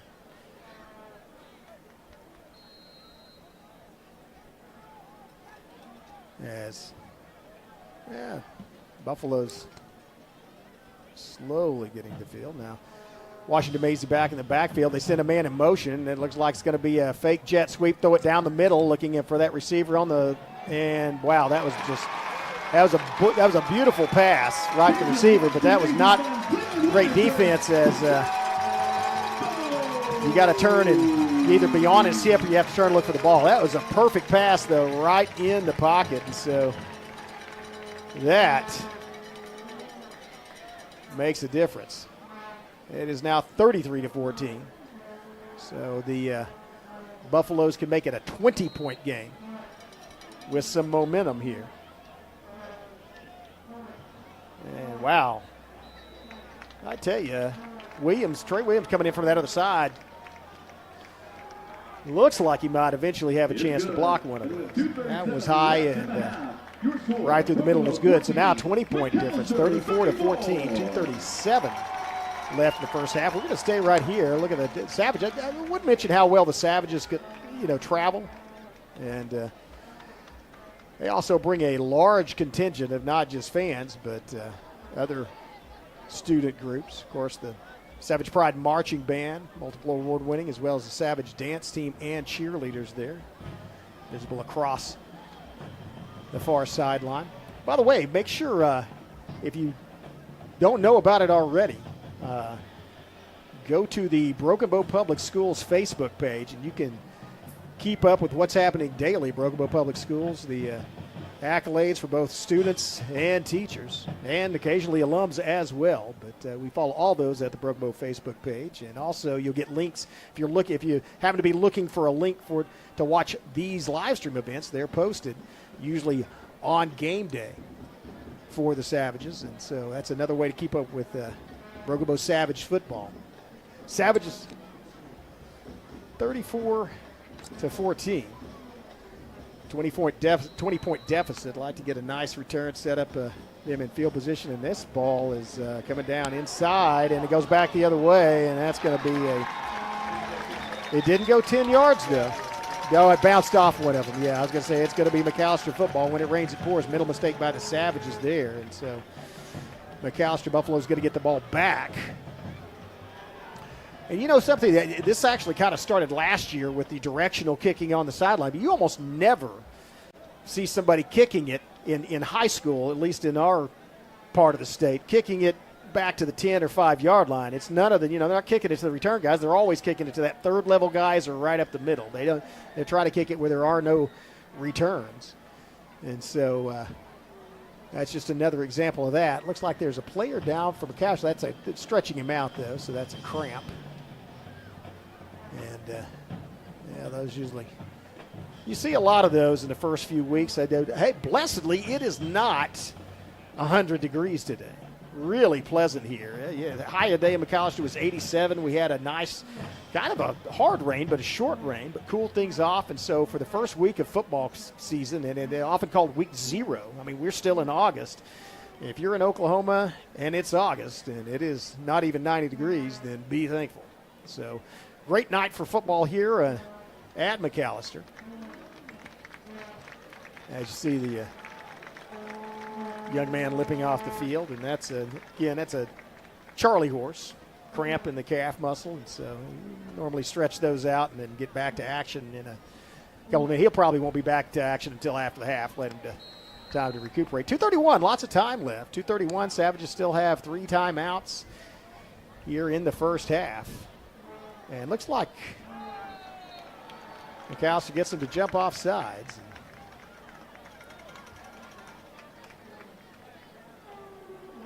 That's not the way you want to start off. Savage, Bruno has as they send Brandon in and Rocky Baker out.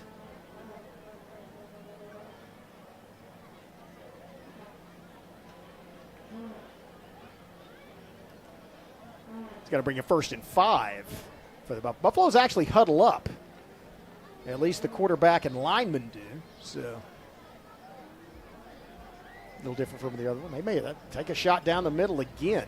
That's been the Achilles heel of the Savages, is that deep pass down the middle. Here's a run, and that run has room. Watch out.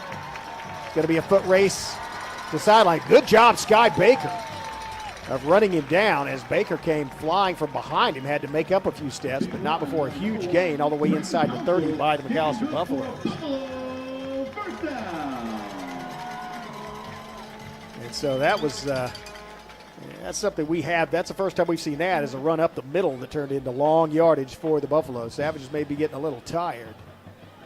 Here's a pad, look like motion. It's a throw, and it is bobbled and incomplete. Frazier on the defensive work. That will stop the clock on the incomplete pass at 2:03.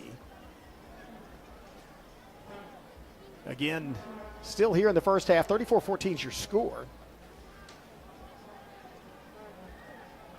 Other scores around the county, it's Idabel 16, Valiant nothing. Not sure what quarter that is in the first half. Twins split out to the far side and the near side, so quads. And we have single back in the backfield with Washington Maisie. High snap, and that maybe a delay of game, and is. Maybe luckily for Maisie, that was a high snap, and he bobbled it. Did come up with it, but after the play was blown dead, so that's going to move the ball back 5 yards.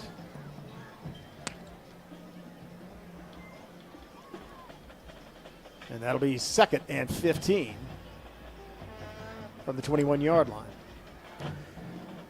Technical question, Skip. So if you have the original line of scrimmage is inside the red zone, but then you move back outside the red zone and you score, is that red zone scoring or not? Is that considered a red zone defense? I don't know. You get a penetration for Yeah. it. It's at the ball's actually at the 21-yard line right now is the line of scrimmage. Here's another high snap. Ball's on the ground, and Maisie, Washington Maisie dives on it, but that's 2 high snaps in a row. And what is this? There's some flags on the ground. I'm not sure what that is, but that is likely a unsportsmanlike conduct, and that is not something you want to do. Boy, I bet that is going to make Maverick Lang livid. Not only just because it's not the way he runs his program, but also at a critical, you've got your opponent moving backwards, and you give that all back to him. In fact, is that an automatic first down? I believe it is. So that's going to move the ball back toward the goal line for McAlester and give them a new set of downs, I believe. Well, they're calling it 3rd down. I thought an unsportsmanlike conduct penalty was automatic first down. Ball's at the 15-yard line. As Howell comes in the secondary, Patrick goes out. Handoff up the middle, and he is crushed. I believe that is, who's that making the tackle over there? 65. That's going to be Sonny Freeman, the big sophomore. I noticed Freeman also, I think he was in on the offensive line as well early. So Freeman, a very impressive sophomore player, as he is listed at number 2 on the depth charts in 3 different positions. He's almost like the 6th man off the bench in basketball. That's a stop for no gain, makes it 4th and 10. So they will attempt a field goal. And it is up, and it is not even close. Goes under the upright. Under the crossbar, I should say. It's 56.6 seconds, so the Savages will get the ball deep in their own territory. They're down 20 points. They have 3 timeouts, so they have a lot of options. You wonder what they want to do. I mean, obviously, you got to think that if the ball's in the hands of Graydon Howe, and he's the quarterback, so it will be, that's got to be dangerous. You almost think McAlester would be playing a prevent defense, so you're going to be able to get a few yards. With 3 first downs, you got a chance to, knock off 15 yards a play. And even if you get tackled in bounds, you could call timeout, but you get down to midfield or further and maybe take a couple of shots at the end zone. Then again, with Graydon Howe's dimensional phasing ability, you might be able to run it all in from here. I don't know. They do have Frazier in the backfield with Howell. It's going to be a pass. Howell looking downfield, throws it across, and it's complete. Oh, Bob will catch. Good job concentrating by, I believe that was Rocky Baker, as the ball was right on the money. It first hit his hands, and he bobbled it, but then he managed to bring it down, and so that's a first down. And the clock was, now they stopped. The clock was still running when they were moving the chains. So stops the clock to move the chains. Good pass by Howell. Good concentration by Baker to bring it back down. 1st and 10, Broken Bow. Now the clock starts running. Snap, Howell rolling out to the far side, looking, and now he is chased out of the pocket, launches it, and it's cold right through the hands of Tinajero at the 33-yard line. Man, that pass was from the opposite side of the field, and Howell hit Tinajero in the hands at the 33. That's 2 drops, or 3 drops for Tinajero, and Graydon Howell, man, what a pass, because he bought himself some more time going toward the far sideline. Got the ball downfield right where the Savages, man, that sets the Savages up in position to score. As it is, it's an incomplete pass, and boy, they'd like to have that one back. It does stop the clock. So with 18.1 seconds, Savages still have all 3 timeouts. So legitimately more than one shot.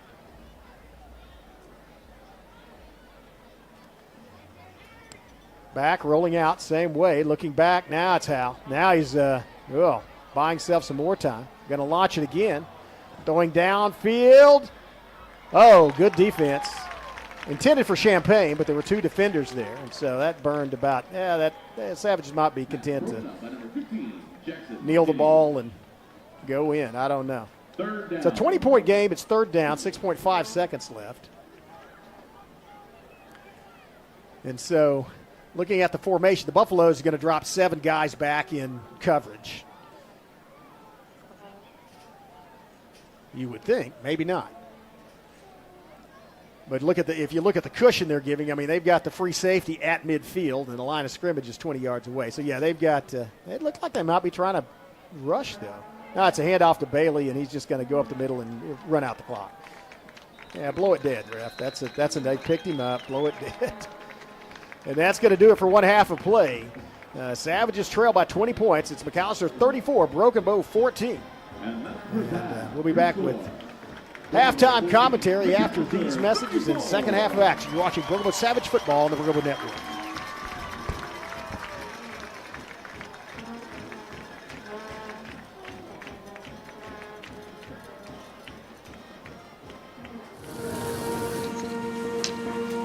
I am more than a craftsman. I'm more than an outdoorsman. I am more than a maker. I am more than a firefighter. More than a teacher. Than a student. Than a leader. A singer. A healer. I am more than a champion. More than a princess. I am more than a warrior. More than a Tushka. More than a storyteller. More than a protector. Then a graduate. A business owner. An athlete. A pastor. Chatta, io finacili. Chata elefanachili. Chata ilifinachi. I am Choctaw proud. I am Choctaw proud. I am Choctaw proud. Choctaw proud. Choctaw proud. I am Choctaw proud. We are the Choctaw Nation, and together we're more.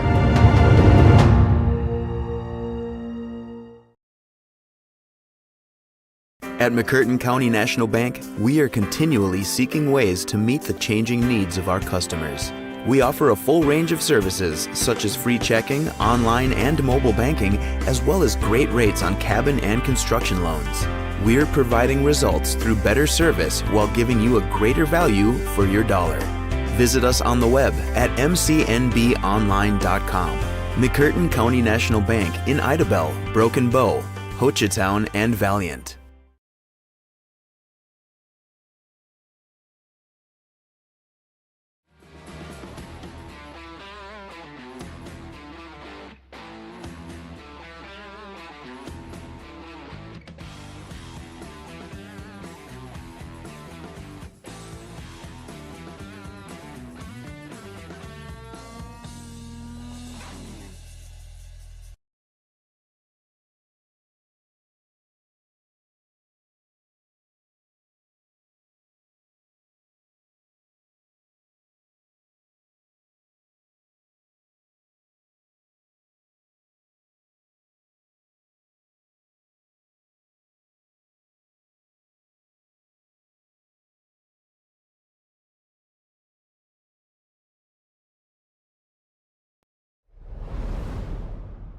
This is my time. I'm on the rise. Can't hold me down. I'm too is my time. Ready to shine, brighter than all of the lights. 'Cause when it's game time, seconds away and the game's on the line. There ain't no doubt in my mind. Beating the buzzer like, this is my time. This is my time. This is my time.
And now, McAlester Public Schools is proud to present in halftime performance, drum makers Trinity Williams, Maddie Rawson, Gavin Pennington, Andy Heiss, and the pride of McAlester.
Welcome to halftime here at McAlester. Hook Eels Field is actually it's Hook Eels Stadium, and then it's like First Bank Field or something like that. It's the opposite of there's Gaylord Family Stadium, which is where the Sooners play, but it's still Owen Field. The field is still named after Benny Owen. It's the opposite here. So anyway. Savages trailing by 20 at halftime, 34-14. Again, the first game of the season for each of these teams. The 5A McAlester Buffaloes, 4A Broken Savages, and Savages. Well, they have a lot of things to look forward to this season, and some bright spots in the first half. Also, some things that they definitely need to improve on and change, and that may be what they're doing right now in the locker room. I say, one of the signs of a great team, great coaching staff, and great programs is the adjustments they make at halftime. And so I expect both of these to make adjustments. I don't know what McAlester could do about Graydon Howell, and one of the other things is for all but the final drive is they have really had problems driving inside against the Savage defense. On the other hand, their passing game downfield, specifically the downfield passing game for the Buffaloes, has just really picked the Savages apart, launching it on post routes across the middle, throwing it up for grabs, and they've got a couple of touchdowns on those routes. And they are able to get to the corner on the Savages as well, turn it up and get good yardage on both just kind of short passes in the flat or just a flare out of the backfield. It also had a couple of runners get to the corner. And so Savages going to have to do something about that. Savages have some things that they can work on, mistakes that they've made that they could change change the tone of this game. It would change different. One of the things that you look at what they have to eliminate is just the common, just normal mistakes. I'm not talking about the jumping off sides. They've been actually pretty disciplined with that. But like dropping, they have 4 drop passes. And really, 2 of them very costly, and that's something that you just have to work on. You have to be able to concentrate, pull that ball in. That's something that has really cost them in this game. And then possibly being out of position on defense has cost them. Those are the downsides, but the good sides is, man, what we didn't know exactly after looking at scrimmages and inter-squad scrimmages and then scrimmages against Atoka and Dixon how good this offense was, or this defense, but offense, but specifically quarterback Graydon Howell. But he has played pretty superbly, other than a couple of unexpected as a sophomore quarterback making his first start ever as a varsity player. Made a couple of mental mistakes. Most notably is throwing across his body across the field, and resulted in a pick 6 and a touchdown for the Buffaloes. But what a wizard running the ball as Graydon Howell has taken it into the end zone. 2 touchdowns. In fact, Brumo's only 2 touchdowns are both running touchdowns by Graydon Howell. One of them a 6-yard scamper following a 50-plus yard run, which was called back for a holding penalty. But then that second score by Graydon Howell, where he disappeared into a bunch of black jerseys and then managed to pop out the other side, go down the sideline and still elude being tackled and somehow go 65 yards into the end zone. And so Savages certainly have a bright future with this sophomore quarterback. Also, a senior leadership on defense. That defensive line has played a stellar game in the first quarter and prevented McAlester from running.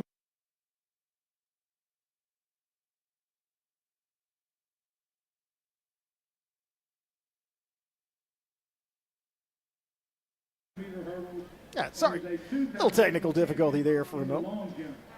Went off the air, but anyway, Savages, good job on the defensive line and against the run. One of the things they haven't really been able to do, they did sparingly, a couple of penetrations, flushing out of the pocket, but really haven't been able to put a whole lot of pressure on the quarterback for McAlester in the passing game. And that's something that they definitely need to do now and also develop going down the season, is put pressure on the quarterback, cause him to make poor throws. And they actually did step it up in the last part of that second half. Got to him a couple of times. He was flushed out of the pocket once by Bailey, had to run for his life, almost threw an interception. Then again, chased down by the Savage defense. Of course, one of the things that Savage fans has heard about is the status of Camden Jackman, as he went off under his own power, but was obviously hobbled and did not return into the lineup. And so certainly hope he's okay. And maybe just a precaution and keep him off the field, have him examined, and make sure that he doesn't have a more serious injury. But he did go out midway through the first half, and that 6'5", 275 junior makes a huge difference in that both offensive and defensive line. Another bright spot for the Savages, really, and it's one of those things that special teams do make a difference, but A.J. Brannon, the punting game, kicking rugby style, and still manages to get it downfield and create opportunities for the Savage coverage to get down there, which you usually don't see from a rugby style punter. And so that's something that was a little unexpected and certainly a bright spot. But the Savages have a lot of lost ground to make up as they trail by 20 points here at the half. About 6 minutes left in this halftime, and we'll take a quick break and just come back on the air in about 5 minutes and get ready for second half action. As it is McAlester 34, Broken Bow 14. We'll see you in about 5 minutes with second half action here on the Broken Bow Network. 42-12. Coach,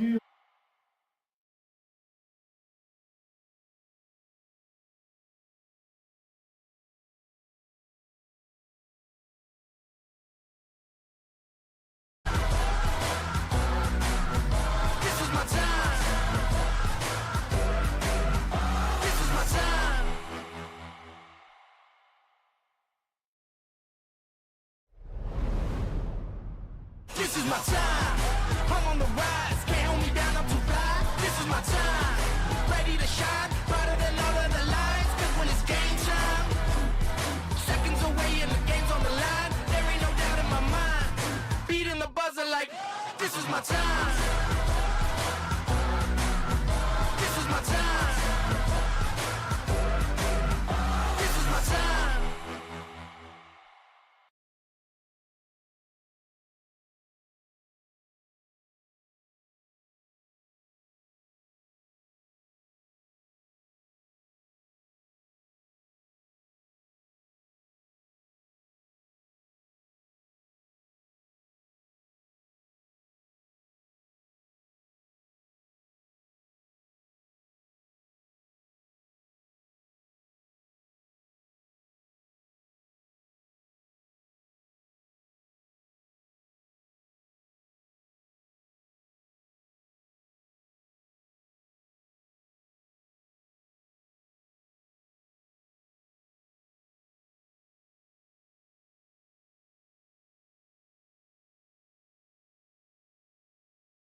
I am more than a craftsman.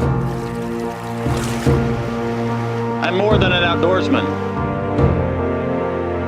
I am more than a maker. I am more than a firefighter. More than a teacher. Then a student. Then a leader. A singer. A healer. I am more than a champion. More than a princess. I am more than a warrior. More than a Tushka. More than a storyteller. More than a protector. Then a graduate. A business owner. An athlete. A pastor. Chatta, eu finaci link. Chata elefanachili. Chata elefanachili. I am Choctaw proud. I am Choctaw proud. I am Choctaw proud. Choctaw proud. Choctaw proud. I am Choctaw proud. We are the Choctaw Nation, and together we're more.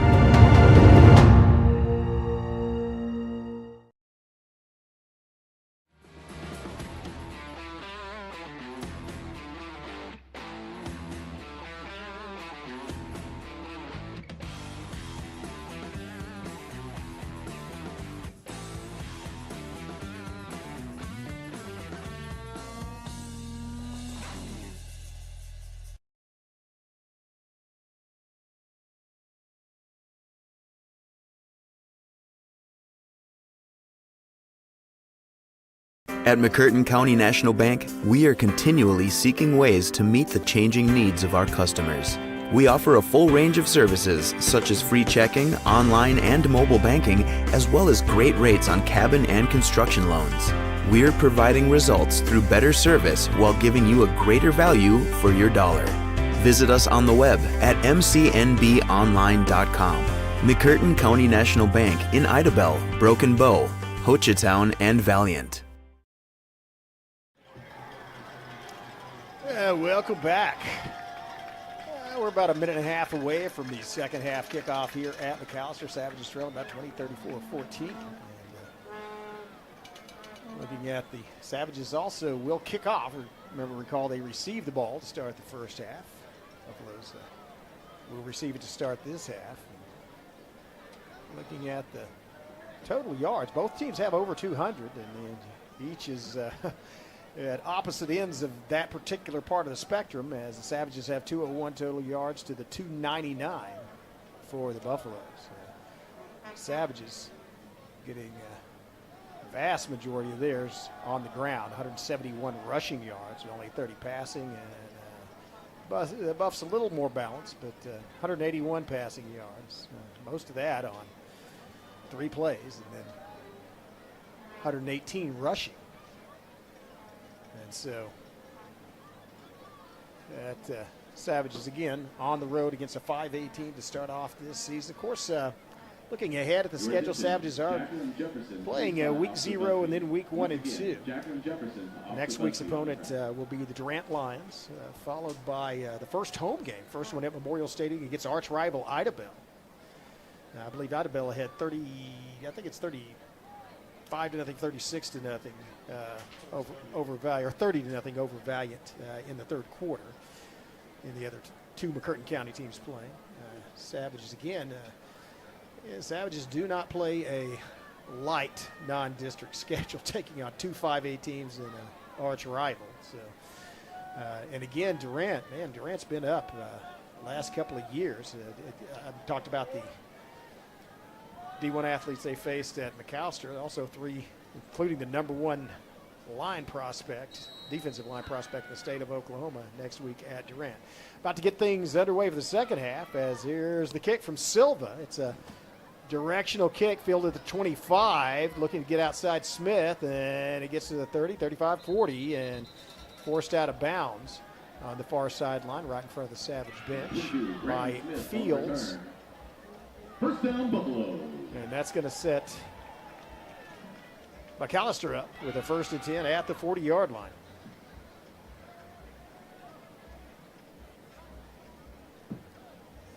Let's see. Talked right before the half about, or maybe at the half, I don't remember, but about halftime adjustments. Let's see what if the Savages have made any. And likewise, what the Buffaloes have done. Savages, Buffaloes in the same formation Twins split out, handed it up the middle, and then it's going to be Nokum taking him down the backfield for a loss. That was a nice collision as Nokum and Bailey both there. And that's a 4-yard loss. Well, they would call it a 3. You give him his forward progress, 3-yard loss, but nice job crashing down on the inside. So the second half starts off with the Savage defensive like the first, just impenetrable in the middle of the field between the tackles. I expect the Buffaloes to go outside or downfield and throw the ball on this down. Second 14, passing down, rolling out to this side. Throws it complete at the 43-yard line and then tackled. Nice contact in the open field. Good open field tackle by Tinajero. And that's going to be a gain of about, let's call it 5. That brings 3rd and 8. So inside the chains, but a long third down. Savages like to get a stop here and get the ball in fair field position. Perhaps even force a turnover. We have 2 receivers split up top and 2 down at the bottom, along with the back in the backfield. And they are looking to the sideline. A lot of time left on the play clock, so they're going to call an audible. As Washington Maisie. Another kind of a high snap. He's chased out, throws it in the flat. It's incomplete. And maybe just as well, ball intended out there in the flat, but looked like it might have been Trey Williams. Had him in his sight, so the incompletion brings up 4th and 8, and the Buffs going to be forced to punt. Good stop by Broken Bow on the first defensive series of this second half. A lot of ground for them to make up with a 24 deficit, but that's the way you want to start it. Looks like Sky Baker back to field the punt deep. A long spread punt formation. High snap. It's brought down. Long punt. Looks like it is going to be fieldable. It is caught by Baker. Baker running it straight up the into the arms of a couple of McAlesters, but covered ground quickly, running straight north and south upfield, gets up to about the 30-yard line. And so that's where he and the Savages are going to start off. I'm not sure. I keep hearing whistles in my headset. I'm not sure what that is. I don't know if it's a penalty or what. It looks like it might have been something called against the Buffaloes. Yeah, they declined the penalty, so Savages will set up 1st and 10 for this first possession of the second half at their own 30-yard line. At least I think at their own 30-yard line. Yeah, no, it looks like it's going to be at their own 24-yard line. Nope, never mind. Again, first game, it's a 29-yard line. I'm looking at the crew across the chain gang across the field and should be looking at the officials. 1st and 10 in the backfield. Handoff. Bailey looking for running room. Doesn't get it. In fact, he's wrapped up for a loss. Yeah, there was not much blocking that time. As there was just a kind of a bum rush by the defensive front of the Buffaloes. Bailey had nowhere to go. It results in a 3-yard loss. That'll bring up 2nd and 13 for the Savages. So both teams, each of these teams starts off exactly the same way, trying to run the ball, and both get a loss on first down. And so Savages now going to spread things out. Put Frazier in the backfield. Howell back to throw, launches over to Frazier in the flat, screen pass 30, 35, almost to the first down mark of the line to gain, gets to about the 37-yard line, 38 maybe. That's going to put him about a yard short of the first down. Let's say that's exactly what it is. Nice job. So a pickup of 12 yards. 3rd down. 2nd 13. And so 3rd and very short, 3rd and 1 yard. Yeah, that's a nice touch on that pass, too, from the sophomore quarterback, is instead of drilling it, just kind of laid it out there into the hands of Frazier. Frazier did the rest. They send 2, actually shift both Champagne and Baker, Rocky Baker that is, over the near side. Now it's going to be a keeper. Howell looking for running room, trying to get outside, and he does somehow. Wow, he is fast. I thought they had him dead to rights at the 40-yard line, managed to scoot up the sideline, pick up the first down, and add a couple of yards to it. All the way up to about the 45. And so another set of downs for the Savages. That's called the 44. But enough to move the chains. First and 10, Broken Bow on the feet of Graydon Howell. And Graydon has a little bit of a lip to it. It's like he's cramming back to pass. Now he's looking downfield. Now he's going to take off running. Oh, slide, wise move. As just short of midfield. And so that's a nice gain on first down. That's 5 yards on first down, brings up 2nd and 5. And Hal is so quick that it makes it look like a very short gain when it's not. He strided out across 5 yards of open field. Again, they mark it where you start the slide, not where you finish it. And so 2nd and 5, line to gain the 46-yard line of the McAlester Buffaloes. Offense. As Frazier back in the backfield, takes it out of the hand of Frazier, looking downfield, throws it, has a wide open receiver. Oh, a little overthrown and intercepted. Man, that was just a bad pass, and that somebody's going to have to get to him. It's Cupid. Cupid forced him back inside, so it's not going to be a pick 6. Yeah, that's unfortunate. That was thrown to the far side, and it looked like Sky Baker was open, just overthrown and into the hands of the defender. I think that's the same kid from McAlester that got the pick 6 earlier, though. So.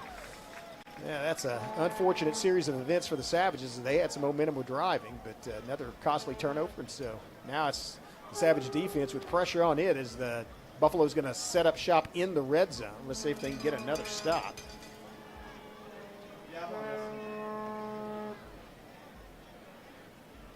And so 1st and 10 for McAlester from the 13-yard line.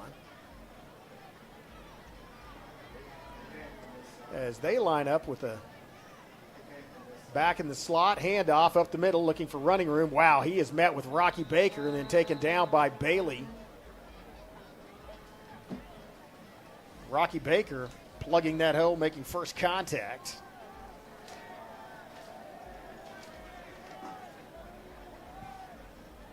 I believe that's Cale Ginn out there as well. Number 53.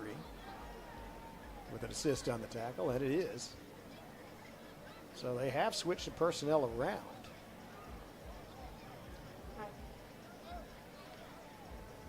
That's a no gain, and so it's going to be 2nd and 10 for the Buffaloes.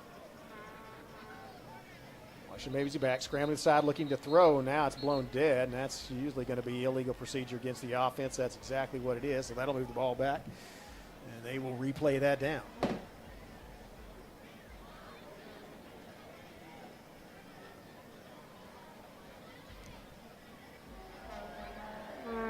So I thought it seemed like that first period, in the first half took a long time. I thought, man, there's a lot was happening, but it certainly has, folks. It's almost 10 o'clock, and we're barely into the third quarter here. Yeah, this has been a long football game and a lot of stopping with several stoppages of play. Well, now McAllister's up at the line. Another kind of bad snap, and he is pinned down in the backfield, taken down. Savages took advantage of that. Well, he's not down, but his forward progress was stopped. Looked like it was Williams getting in there on the tackle first, and then Cupid from the other side. I believe Ginn might have been in there as well. So Savages with another stop and timeout on the field. We're going to stay right here. Timeout, McAlester. Talk a couple of things over. Impressed with the Savages' answer, Savage defense answering, because you're on the road. You're down 20 points.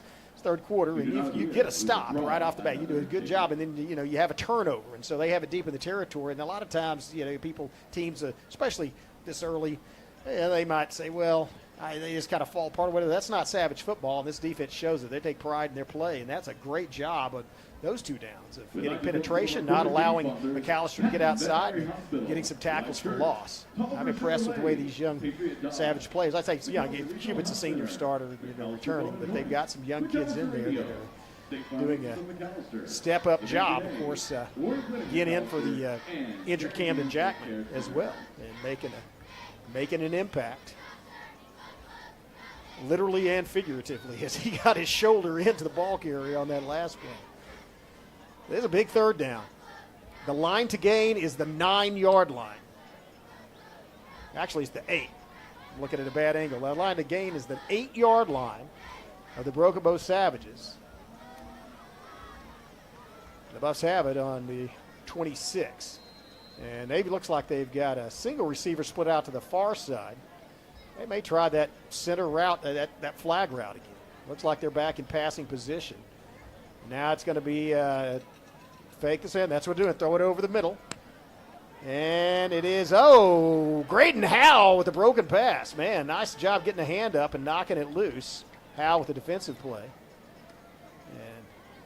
And, I think the receiver for the Buffaloes is injured. He's on the ground. So,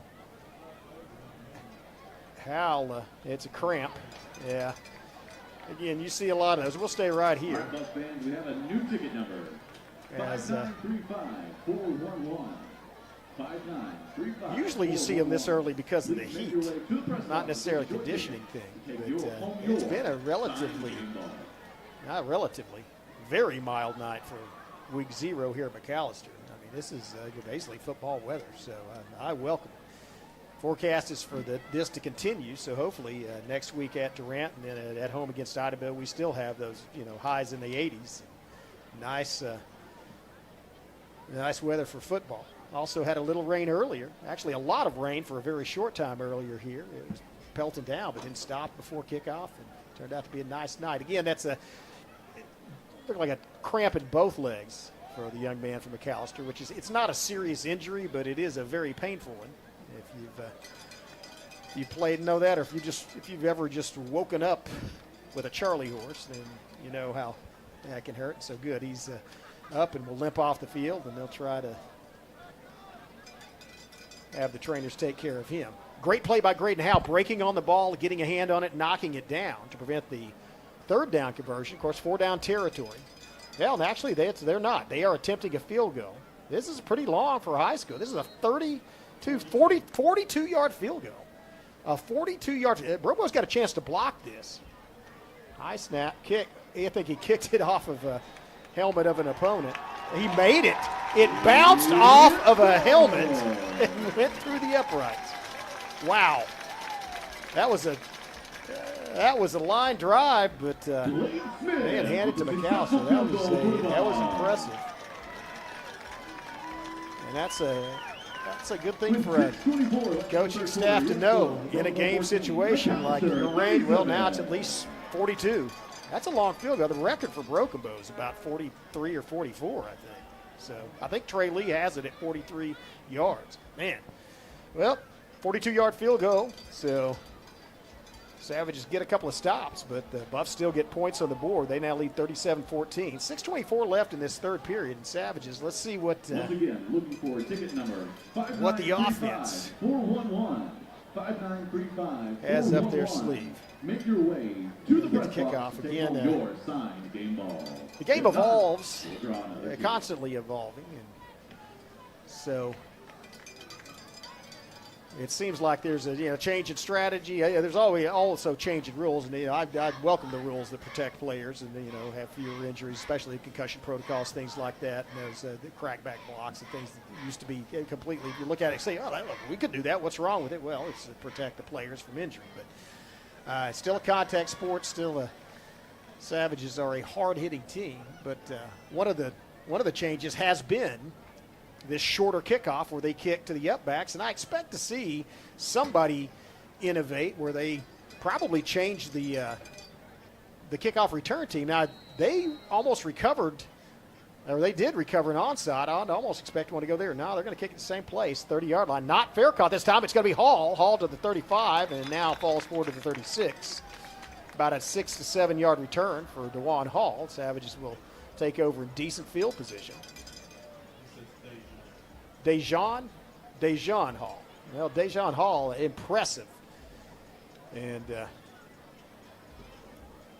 Wonder why you haven't heard that name before on this broadcast, because he's a freshman. And he is an impressive one. They expect great things out of him. For the game ball, number 5935402. And again, he is an offensive starter as well. You see him split out to the far side over there at wide receiver. And so looks like they're going to have Bailey back in as the running back. As they send Hall in motion, fake the handoff to Hall. It's a roll around and look downfield. It's going to be, and Howell still throws it across the middle. It's caught. Nice pass. Brandon pulls it down just short of the first down. And there's a flag on the field. Yeah, you know, with as that play developed, that may be an illegal receiver downfield, the way that developed, because Howell rolled all the way to the side, and it took about 8 seconds for it to develop. So that's going to be a legal receiver downfield. It's going to bring it back. The line of scrimmage was the 36-yard line, and so you can't, on a pass play, if you're a center, a tackle, or a guard, you can't go past that 1-yard boundary. Well, all for naught. That's going to, the Savages will get to run that play over, but man, penalties have been costly to the Savages. And one of the most memorable, the holding call that brought back that first Howell touchdown, or would have been a touchdown. Well, as it is, they're going to run it over, hand to Bailey. He runs up the middle, has a little bit of a crease, and then it closes rapidly after about a 2 or 3 yard gain. Let's see where they mark it.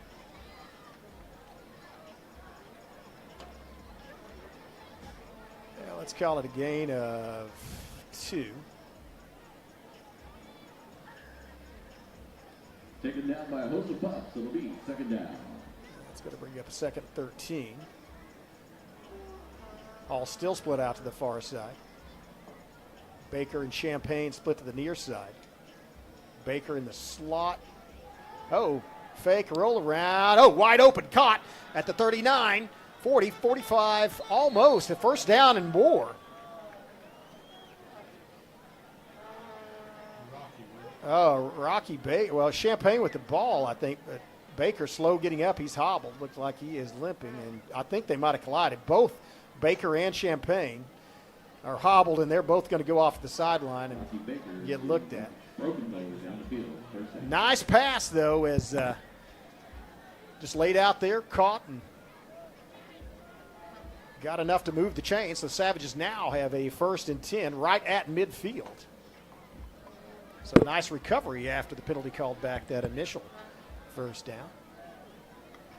They'll stick Williams in the slot, and oh, wow, Bailey, big hole opened up front between the tackles.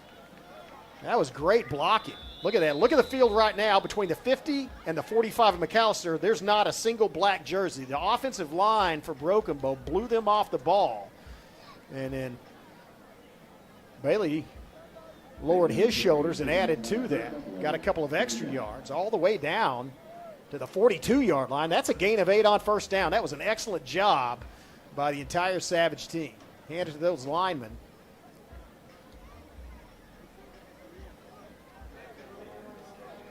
And now they have trip split up top.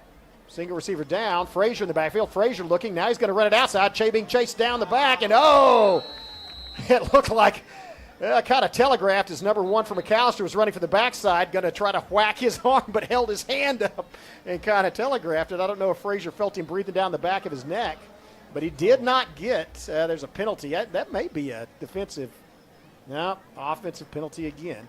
Well, they'll give them the down over if they take it. It was 2nd and short. Now it'll be 2nd and about 7. Man, the Phillies are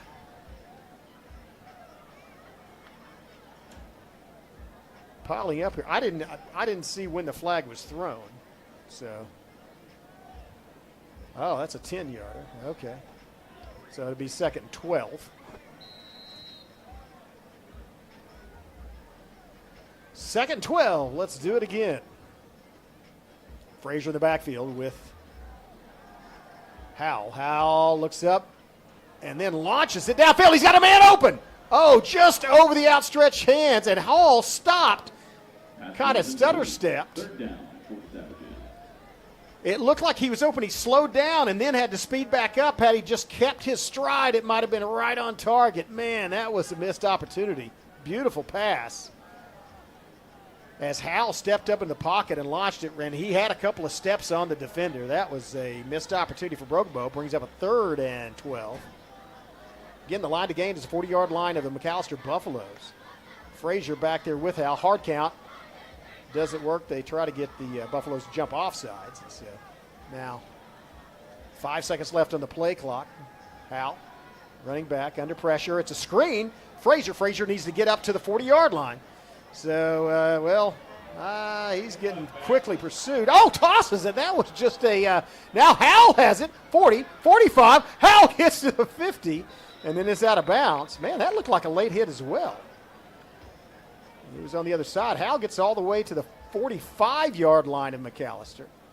At this, it's 4th and 5, and Savages down 23 points. They may go for it. I don't know. Brandon's been punting it well, but I think that was just some improv on the part of Frazier. I'm sure they wouldn't have called play. He just was getting chased and tossed it to Hal. Hal almost got the first down. Well, Brennan back. No, that's not Brennan. That's Tenejero back to punt. Tenejero's punt is short, but takes the McAlester bounce. 9-iron shot, falls and is be down by the Savages. Champaign kneels dead at the 21-yard line, and that's where McAlester will take over. So Savages had some exciting plays. Again, had a first down and then gets called back on a penalty, and that's been the story all night for Broken Bow.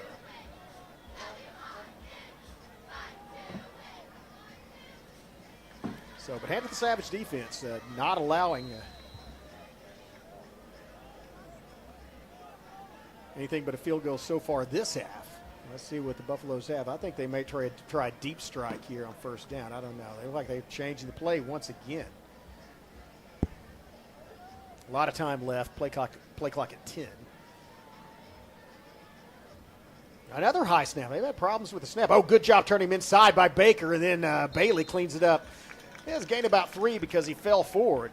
But Baker did what he's supposed to do, is he stepped up into that lead blocker, forced the runner back inside, and pushed the lead blocker back into it, allowing Bailey to make the tackle. I'll tell you what, McAlester has some great speed there with the back, though. They get to the corner fast.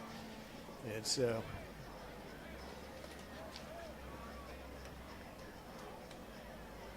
brings up getting a little slower to the line there. Let's call it a gain of 5. Brings up 2nd and 5.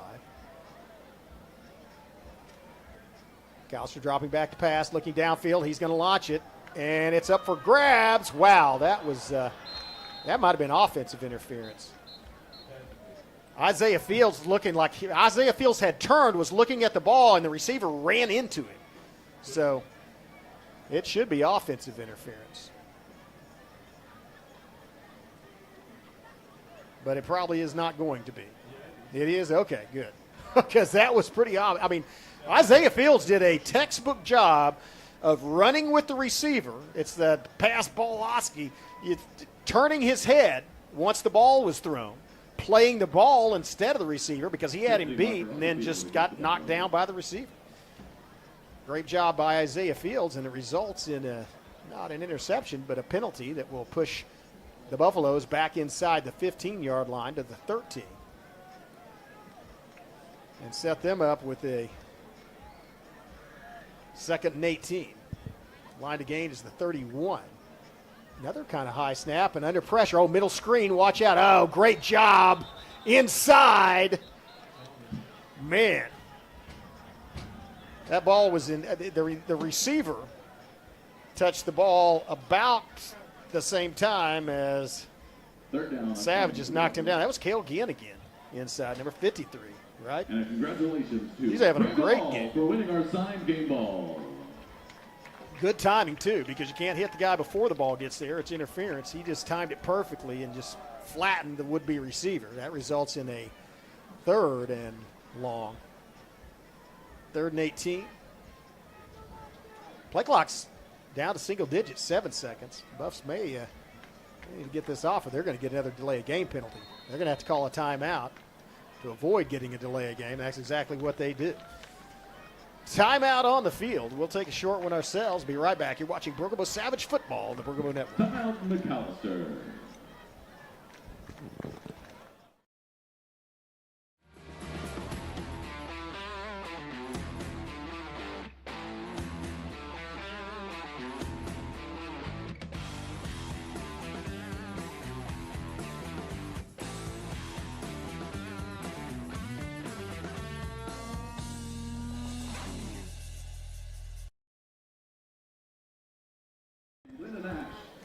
Yeah, back here, and it's third and forever.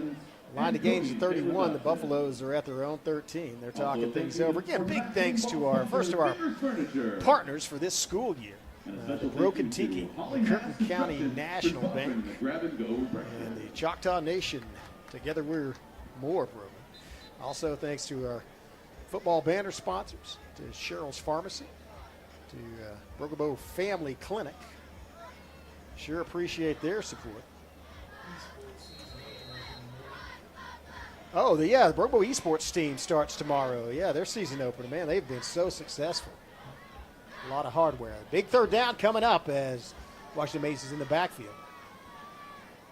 Here's the snap, backpedaling, looking outside. He's going to launch it. Savage is in coverage. Almost picked off by Howell. Great coverage. As it looked like Isaiah Fields is running step for step with him. Howell coming over from the top. Or sorry, that's not Fields. That's Sky. That's number 7. That's Sky Baker. Baker and Howell both converged on the football, and both were past the receiver. That was well done by Broken Bow. So there's an adjustment right there. Savages get burned on that play 2 or 3 times in the first half, and they've tried it twice here and have 0 yards on it. Well done, Savage secondary. And this punt should find the Savages in great field position. As it's Sky Baker back to receive, standing at his own 45-yard line.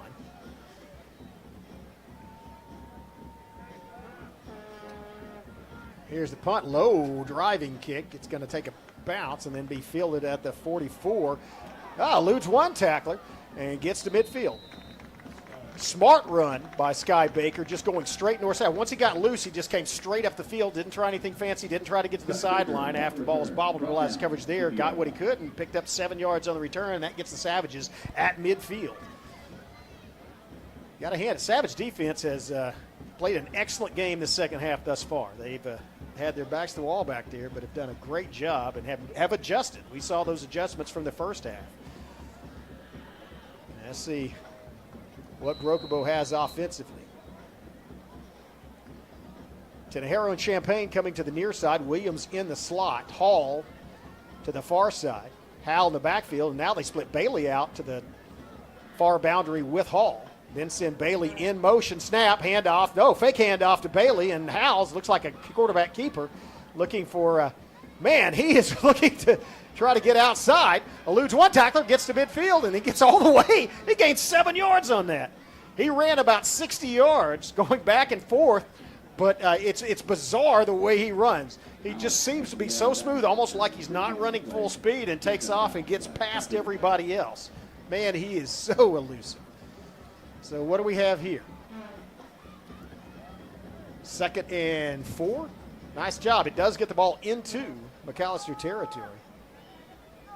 That's got to be worrisome for opposing defenses. Bailey back next to Howell. Hand to Bailey up the middle. Gets one would-be tackler. Drives him forward a couple of yards. Short gain. Let's call it 2. That brings us up 3rd and 2 from the 42-yard line. Bailey on the run. Short gain. 3rd down for Brookable.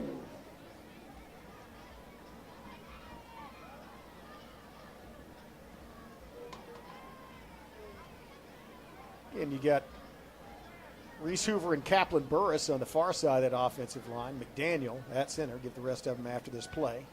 They're going to switch Trey Williams across to the far slot. Snap, Howell looks out, throws it out in the flat, complete. Williams, 40, first down and more. Across to the 38-yard line. Beautiful pass. Man, I'll tell you, for a sophomore and his first varsity start, Howell is putting just enough touch. He didn't drill it out there. He floated it over the shoulder. A great job of concentration in the catch by Williams. Oh, okay. 47 seconds and ticking. So that picks up the first down for the Savages. Nice job running after the catch, by the way, for Williams. Bailey in the backfield. Baker in the slot. Handoff. Bailey up the middle looking for running room and finds a little bit. 2 yards worth. That gets it down to the 36-yard line with 22 seconds and ticking left in this, I think I said half, in the third period.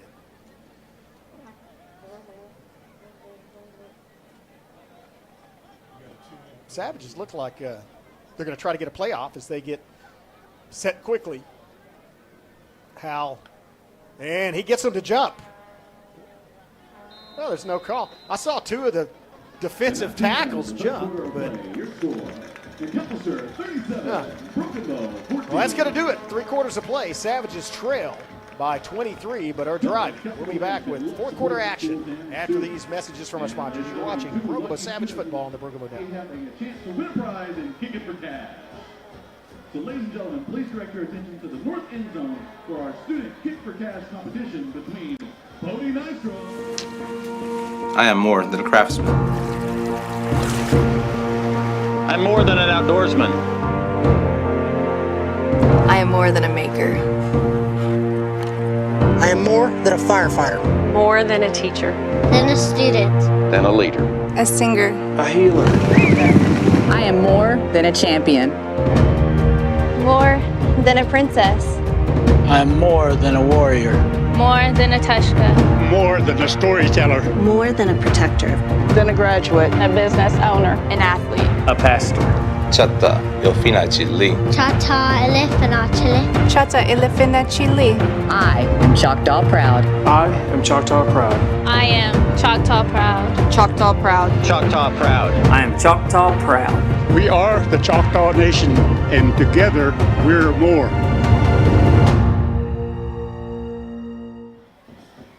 Savages lining up as ready to start off the final quarter. A lot of ground to make up as they trail by 23. Howell back at quarterback. Bailey in the backfield with him. Handoff, no fake. Keeper by Howell. He's to the 35, 30. Watch out. 25, 20. Drags a defender all the way to the 15. Graydon Howell. First down. Man, he just took off and he is so fast and so quick. Hal has to have at least 150 rushing yards. He may have closer to 200, not sure. Savages get a first down inside the red zone, move the change, 1st and 10 from the 15-yard line. Same formation, Baker over there in the slot. Tenjero split out to the far side. Hall to the near side. Now they're going to have Brannon and Rocky Baker come to the near side. Strong.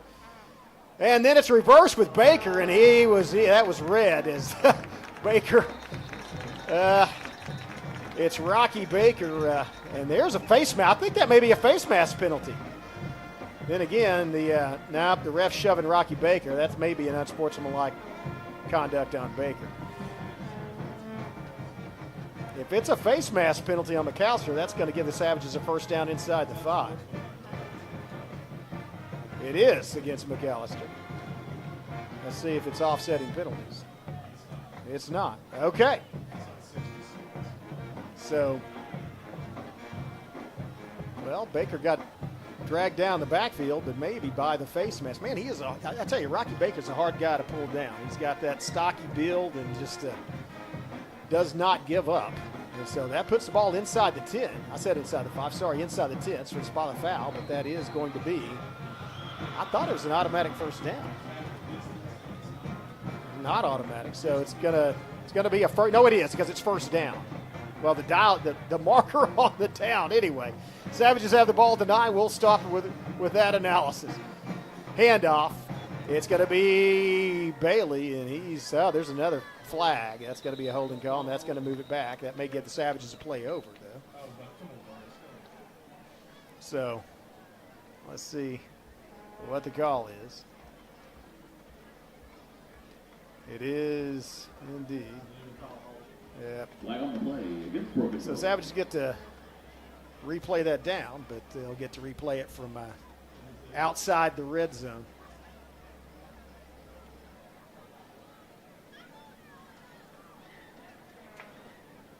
.10:49 left in this game. Savages trail by 23, 37-14, but have driven the ball down the field here after a 7-yard kickoff return by Sky Baker, and then a great run by Graydon Howell. Also a pass to Trey Williams to convert. Howell alone in the backfield. They've got Bailey split out. They got quad. 4 receivers split to this side, a single receiver split to the other side. It's Howell back to pass, looking. Now he's trying to avoid it. Boy, he stepped back and avoided a tackle.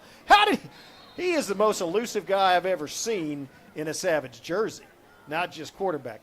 There was a defensive lineman that had him dead to rights. He just took 2 steps backward and basically olayed him, took off and got back about half the yardage they lost on that penalty. Back inside this, or at the sticks, I guess. He's the 15. And so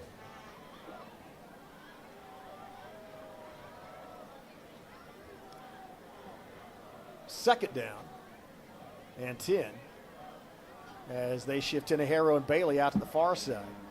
Looks like they've got Williams in the slot.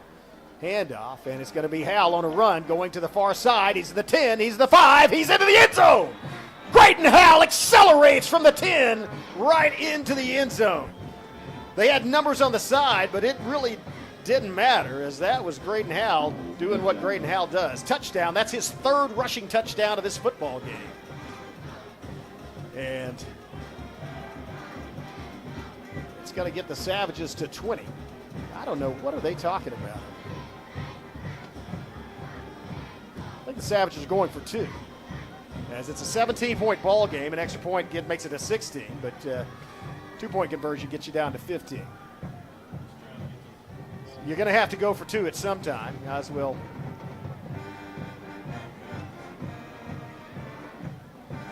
So now it's Howell and Bailey in the backfield. They've spread the defense out, and they send Tinahero in motion to the far side. Now it's Howell running to the side, going to the corner, looking to throw, and he just doesn't get there. Nobody was open. Good coverage by McAlester, and so it remains a 17-point game. 37-20. 10 minutes, 10 seconds left. Impressive drive by the Savages.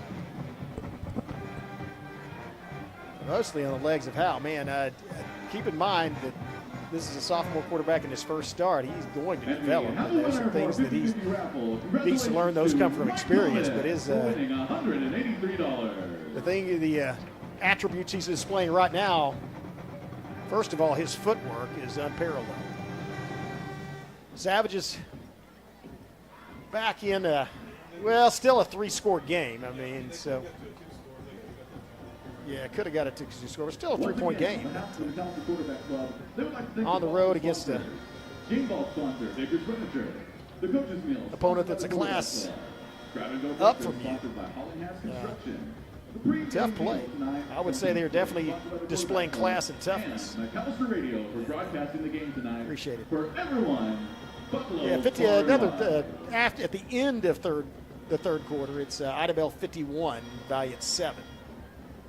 No.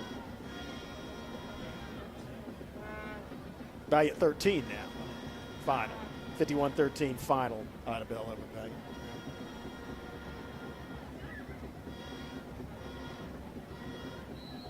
So,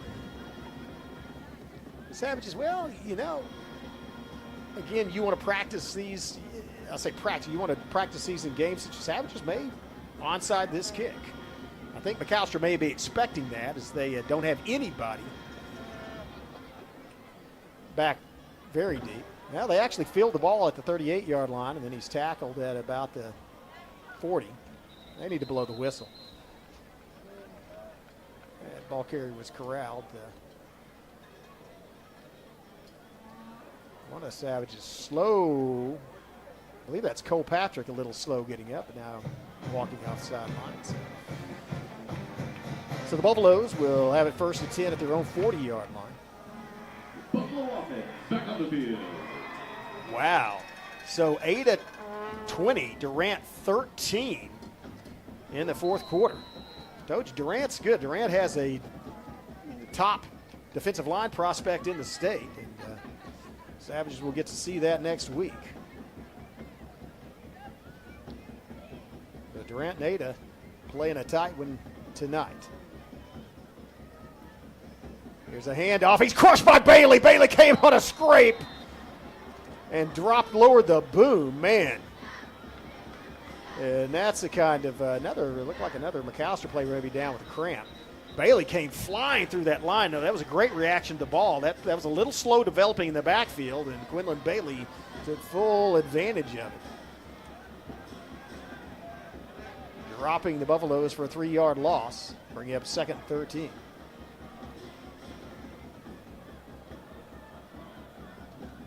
There's I guess a timeout on the field. Savage coaching staff injury as the young man was limping off the field, but I guess I think the officials might. That number 71 for McAlester was limping coming off the field, but once you do that, you're delaying the game enough. We're going to stay right here, talk things over, look at that Savage defense. Josh has insurance. They're discussing and Midwest Sporting Goods. Whatever scheme. You know, what Savages need to do, what they want to do is get, obviously, first of all, get a stop, but they'd like to get the football back. And 9 minutes, 42 seconds left, but it's a 17-point game. And so a lot of ground for the Savages to make up, but they're starting to, it feels like in this second half, they've certainly, again, basically they've outscored McAlester for one thing, but also sound like they've got the feel of themselves. They're more sure of where they're supposed to be and seem to be hitting their assignments a little better. Yeah, Skip says you've got to be pleased with their conditioning because they are flying to the ball still. And that's one of the things that so as they line up to resume play, Porter in at nose guard. Jackson Porter is in the middle of the line now, number 55. And so McAlester drops back, 4 seconds left on the play clock. Fake the handoff, and he's going to try to run to the outside. Can he get there? Good job, pursuit by the Savages, lateral, and they get him down. Wow, that was a good job by Nokum as he came up, forced him outside, and then took a good angle laterally to not let him get around. It was Bailey chasing him from the inside, and so it results, I think it's a gain of 1. They don't get back inside the chains, though. Maybe again, no gain. No, it's no gain as it's marked down at the 37-yard line. So there's another. In the first half, we saw the Buffaloes getting out to the corner, to the edge, turning it up. No dice that time. Good lateral pursuit by Broken Bow. This is a big 42-yard line. That puts Broken Bow at 246 rushing. Broken Bow has more total yards, 309 to 300 for McAlester. McAlester on the other hand had that pick 6, though. Two other scores. Kicked a long field goal. Here's a handoff. Bailey up the middle. First down and more. Bailey still rambling. Gets to the 49. Boy, and this may be where that conditioning comes into play. Savage offensive line still firing off the ball and driving their blocking assignments down, and McAlester looks tired. See them with their hands on their hips holding their sides, so this may yeah, Skip mentioned and I wouldn't expect him to be. Jackman has not been back in the game. But again, Freeman in there. They line up with Bailey once again in the backfield, and no, it's a Braden Howell on the keeper. Pump fakes it, directs it downfield. Howell up the sideline, gains about 5 yards. Let's call it 4. No, it is 5. Well, maybe it's 6. Where did they mark him out? I'm looking at. I gotta start looking at the side judge and quit looking at the guy with the line marker. So gain of 5 though is. It looked like he was going to be out of bounds at about the line of scrimmage, and he just tiptoed up the sideline. Man, he has great control of his feet. And so Howell picks up. Let's call it 4. 49 to the 47. So 2nd and 6. Howell back to pass, dropping back in the pocket, looking, throws it downfield. And it's complete. No, in and out of the hands. Again, that defender had a hand in on that as well. 3rd down. Intended for Tenejero. Good defensive work. He did get it downfield, though, and had it with an opportunity for his receiver to catch it. So, and that does stop the clock at 7:10. Makes it 3rd and 6 for the Savages. Savages probably at this point in the game in 4-down territory anyway, I think, with 7 minutes left and down 7-2. There's a handoff. Bailey looking for running room, finds some, gets to about 2 yards short of the first down, inside the 45 to the 43-yard line. And again, 4th and 2. Decision time for the Savage coaching staff, but I think they're going for it. That'll be 4th down. And they are. Offense still in the field. Now, the thing to remember is that the play clock is at 25, so yeah, you've got 2 yards to gain. You got a bruiser in Bailey to run it, but then as I mentioned, you've got Graydon Howe that just uses wizardry to get yardage, and they've got a power package in. It's going to be Bailey up the middle, 1st down and more across the 40.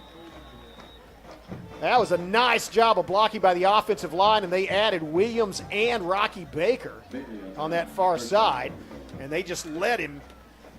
I mean, that's just power football. Let those 2 backs act as 2 additional lead blockers and run your big boy behind them. 1st down at the 39-yard line. Savage's first successful 4th down conversion. Here's Howell running the near side, throws it complete at about the 31-yard line. Wow, there is Hall. And that may be a combination you hear a lot of. Howell to Hall for 9 yards. Well, let's call it 8. Marked it. The line of gain's actually at 29. It's at the 31.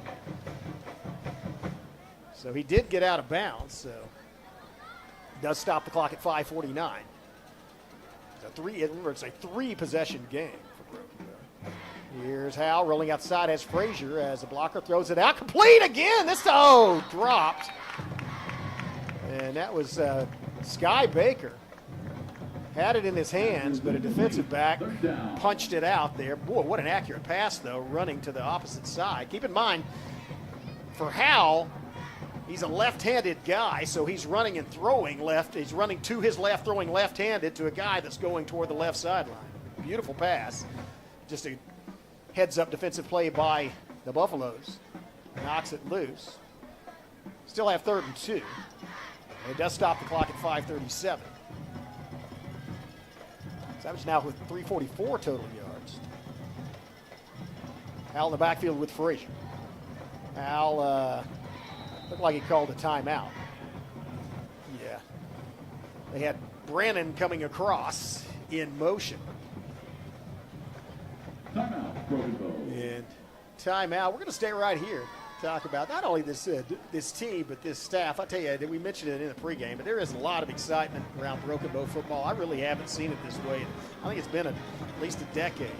It's, I tell you, Maverick Lane has really brought some, and his staff have really brought some excitement back to the program. And he is enthusiastic. He's young. He is, and still for his age, very experienced. Of course, coached 1 year here as an assistant, and actually told the administration, I want to be the head football coach at Broken Bow, but I know to do that, I've got to go and get some experience somewhere else and, come back. And, man, he has certainly created some excitement around here.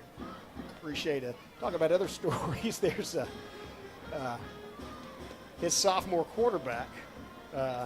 I think it was this morning, bought donuts for his offensive line. And asked why. He replied, well, there's just no, he didn't know how much they cost, and found out that, oh, well, yeah, if you get 4 dozen, it can add up. And he said, well, you can't put a price on protection. So, a lot of guys in the NFL that buy dinners for their O-line. So, donuts. And here it looks like if Frazier trying to get outside, doesn't have a chance as he is. No, that ball was blown dead. McAlester thinks they stripped it, but the play was already blown dead, and he'd already stopped it. That was, I tell you, that was a valiant effort by Frazier to try to get outside, but he was up against probably the most experienced defensive player, Will Spears, and he's the one that wound up with the football as well after it was blown dead. But Spears came across from his linebacker spot, didn't give Frazier much of a chance to get outside, and this brings up another 4th down, and it's going to be 4th and 4. So Savage has got to get all the way to the 29-yard line. Howell, back in the backfield. Oh, he's got pressure. Throws it downfield, and it's caught. First down, Broken Bow. Boy, that was an accurate pass. In between, he kind of launched it in there. Sky Baker pulls it down among 3 defenders, and they move the chains. Another 4th down conversion. That's 2 4th down conversions on this drive. Savage is certainly looking good here late in the 4th quarter. Just under 5 minutes as the clock continues to tick. 4:40. Bailey in the backfield with Howell. Snap. Drop back. Howell may decide to run it. He's to the 25, 20, and goes out of bounds, stopping the clock and picking up about 6 yards. Let's see where. I couldn't see where his feet went out. It looked like he was about 4 yards short. Now let's call it the 5 yards short. At the 18-yard line. Line to gain is the 13. Does stop the clock at 4:27. 2nd and 5. Hall split out to the near side. Baker, Williams, and Brannon to the far side. Bailey in the backfield. Backpedaling. Good block by the Bailey and the offensive lineman. It's Hal up the middle. 10, 5. Did he get in? I think he might have gone out at the 1-yard line. First does pick up the first down. Graydon Howell, man, again, experienced as far as his knowledge of what he needs to do. Sophomore quarterback first start, recognized that he could get there for the first down and then almost got in the end zone. 374. That's 293 rushing yards. I think Graydon Howell may have 200 yards rushing. Wow. And they are 1 yard away from pay dirt. Power package once again. It's going to be handoff. Bailey looking for room, and he's going to drive his leg. No, he does not get in. Savages might want to burn a timeout here. I don't know. He was stopped at about the 2, but clock's going to tick down to almost 4 minutes, under 4 minutes before they can get set back up. And so Bailey does not get in. In fact,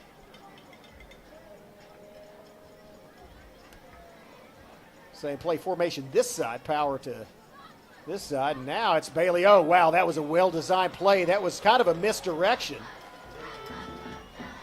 I couldn't tell. It might have been a direct snap to Bailey. I don't think so. I think it was a handoff to this side. Good job, though. That's the first time I've seen that play. And it was obviously the first time McAlester see it works. Bailey plunges in from 1 yard out, 37-26. So it's an official timeout for something.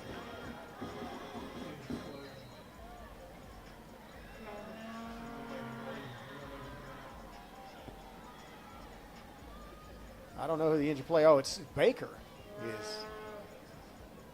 Is it Baker that's hobbling toward the sideline? Well, if you call timeout, don't you have you stop it for an injured player? Yeah, Savage is going for 2. Snap. Howe looking, still looking in the corner, has it over to receiver. Oh, picked off, and I don't think you can run it back in high school, but he broke on the ball, and so There's the attempt is no good, but it's still you're still looking at a three-score. You were looking at a three, so you're still looking at a two-possession game, whether it's good or not. So Savages, though, now at a 11-point deficit. Unsportsman on McAlester. So McAlester gets an unsportsmanlike conduct penalty, and again, you almost expect the Savages to onside kick it, and that may hurt them. Coaches hate those stupid penalties like that when it's like, it's unneeded. And I tell you, with 3:42 left, and it's a two-possession game, and you've got this sophomore kid that you don't seem to be able to tackle, I don't know if I'd be giving him anything. This game is far from over. Yeah, the opportunity for the onside, like you're going to be kicking off from the 50. You could, onside it. If you fall on it, you're going to get possession about the 35-yard line. So, and if you don't, you're not putting them in great field position either.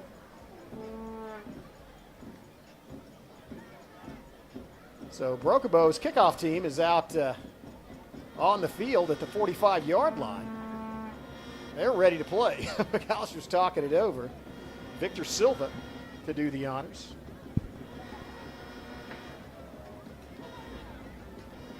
Man, I'm still going back to that 42-yard field goal by McAlester. That's not routine in high school by any means. That's pretty special.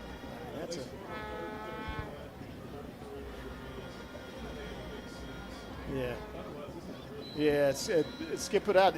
They scored on 3rd and 31, and they have a pick six. Otherwise, it's an even ball game.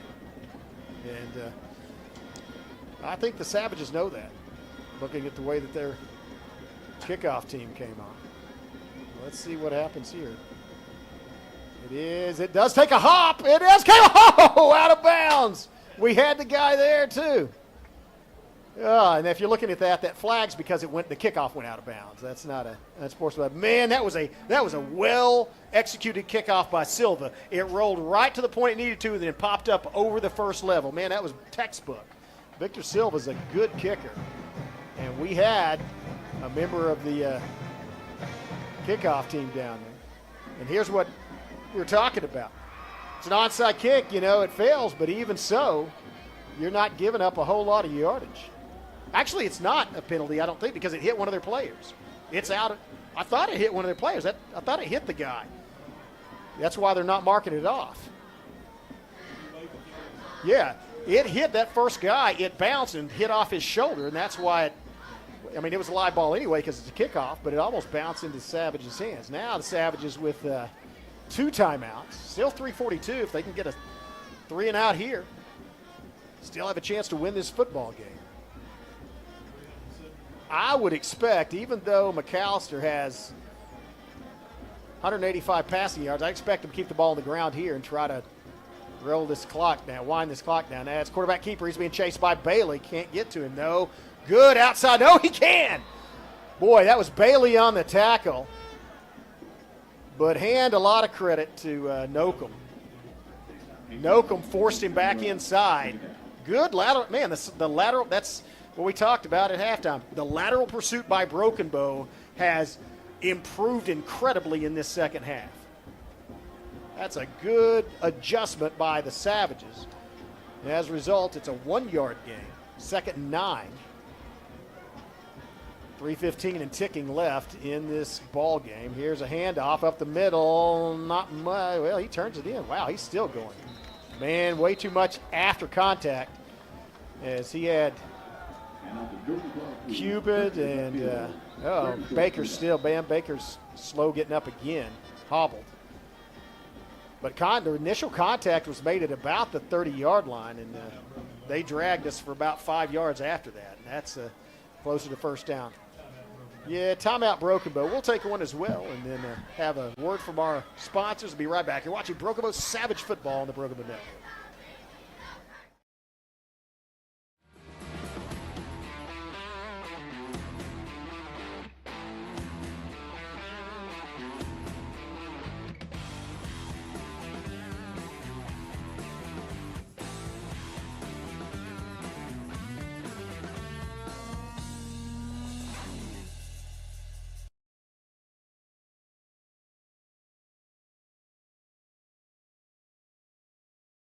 Savages defense striding onto the field. Fan of the game, congrats to Reed Mayhew. Sunoco, hey, this is a critical play here. Fan of the game. So this is 3rd and 2. From the News Capital.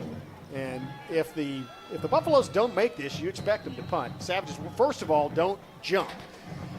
Don't fall for a hard count. I think they may try that, and then you have to react to the ball quickly and get to the ball carrier. It's probably going to be a keeper by the quarterback. That's exactly it. Stuff him. No, he got it.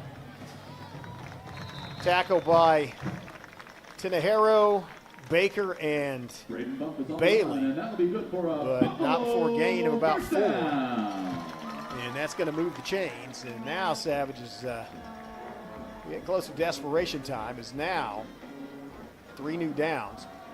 Savages only have 1 timeout left. Clock ticking with 2:40.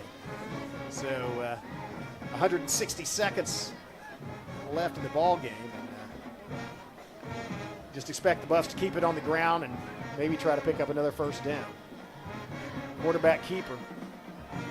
And that's exactly what they're doing. Maybe try to strip the ball too. And that, you know what, that might be when he made that extra 5 yards. It might have been because Brookman was trying to strip the ball. That is, instead of taking both arms and trying to get him down, you try to reach in there and knock it loose, and that can result in backs picking up some extra yardage. So they're going to have another timeout on the field. This is by the Brook, but stop the clock. I like this clock management as well. It's like you've got to call timeout now.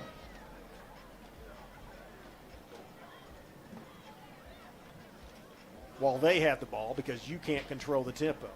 So it's do or die time for Broken Bow, as that's their final timeout. 2:12 left in the ball game. It's just 2nd down for McAlester.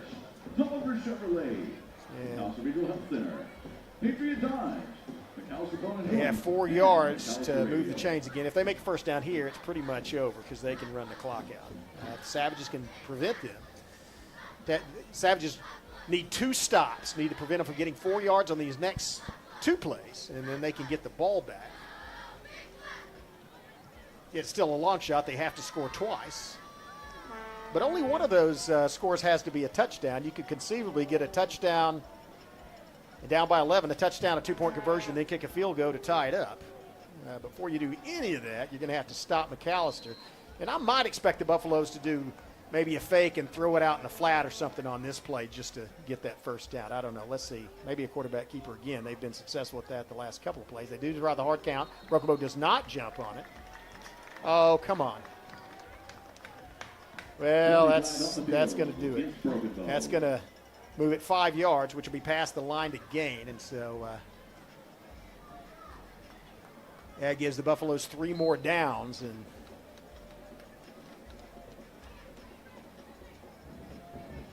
they can basically burn the rest of the time off the clock. Unless they fumble. Here's a snap. Wow, that was a tackle. Champagne came from the backside, pursued all the way around, and made the tackle after a 2-yard. Well, let's call it a 3-yard gain.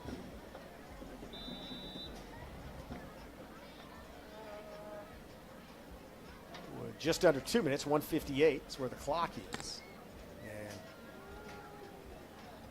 And McAlester, did McAlester call a timeout? I didn't.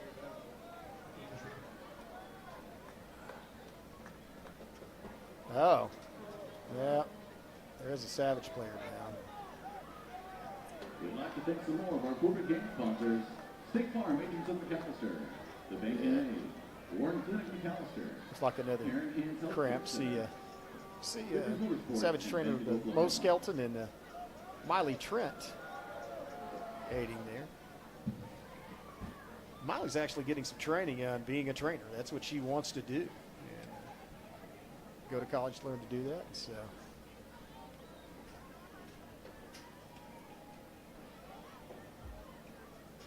let's see. I think that is Brandon that's down. Let's see. Nope, that's Graydon Howell. You talked about that's Howell. You talked about how he was cramping up earlier. And yeah, I recognize that walk. That's when the calves tighten up and you can't put any more pressure on it. So Hal's going to walk off slowly under his zone penalty.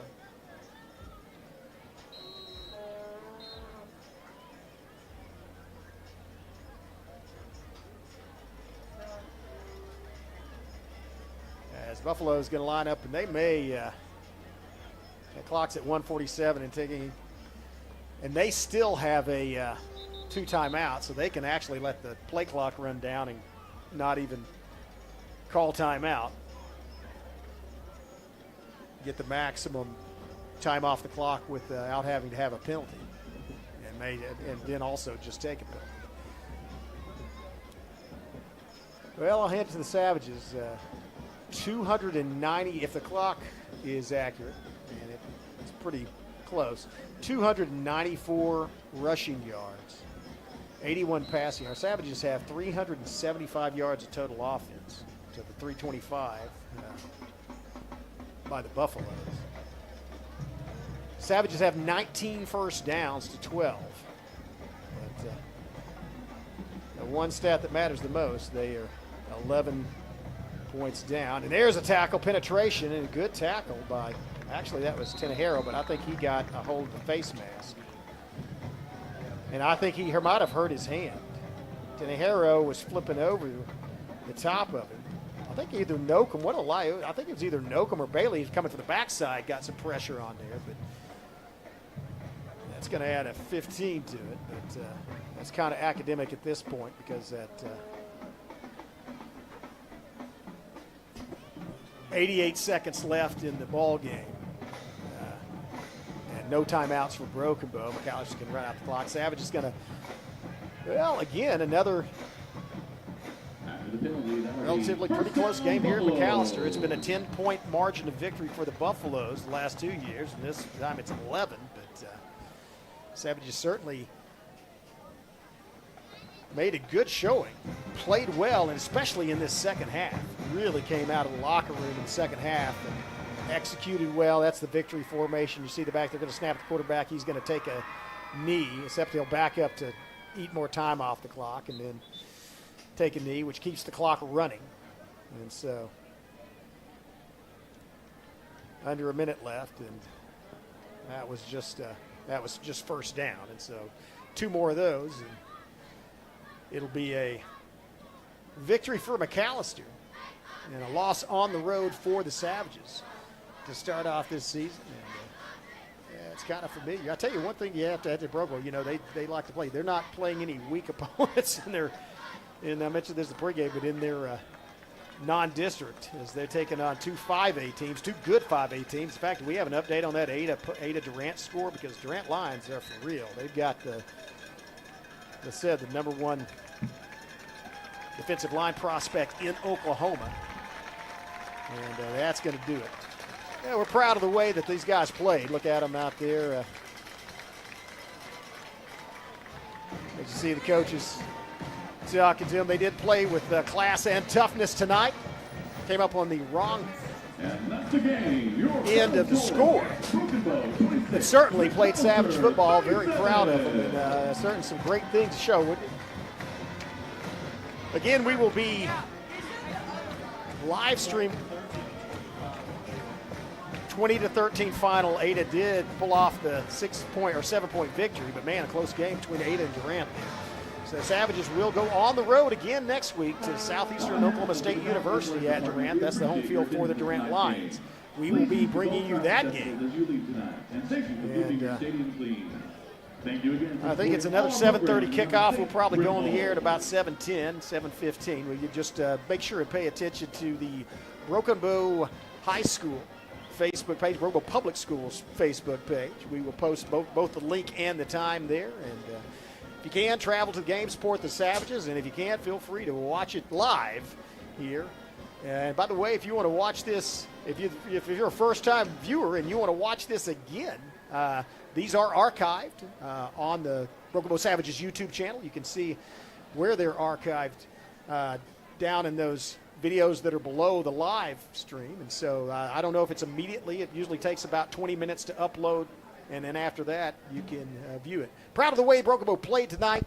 and just came away with a loss, but things look bright for the Brogan football program as, man, there is a lot of exciting football coming this season. So on behalf of Skip Copeland, Zach West, I am Chris Chandler. We will see you next week. And Skip. This is my time. I'm on the rise. Can't hold me down. I'm too fly. This is my time. Ready to shine. Brighter than all of the lights. 'Cause when it's game time, seconds away and the game's on the line. There ain't no doubt in my mind. Beating the buzzer like this is my time. This is my time. This is my time.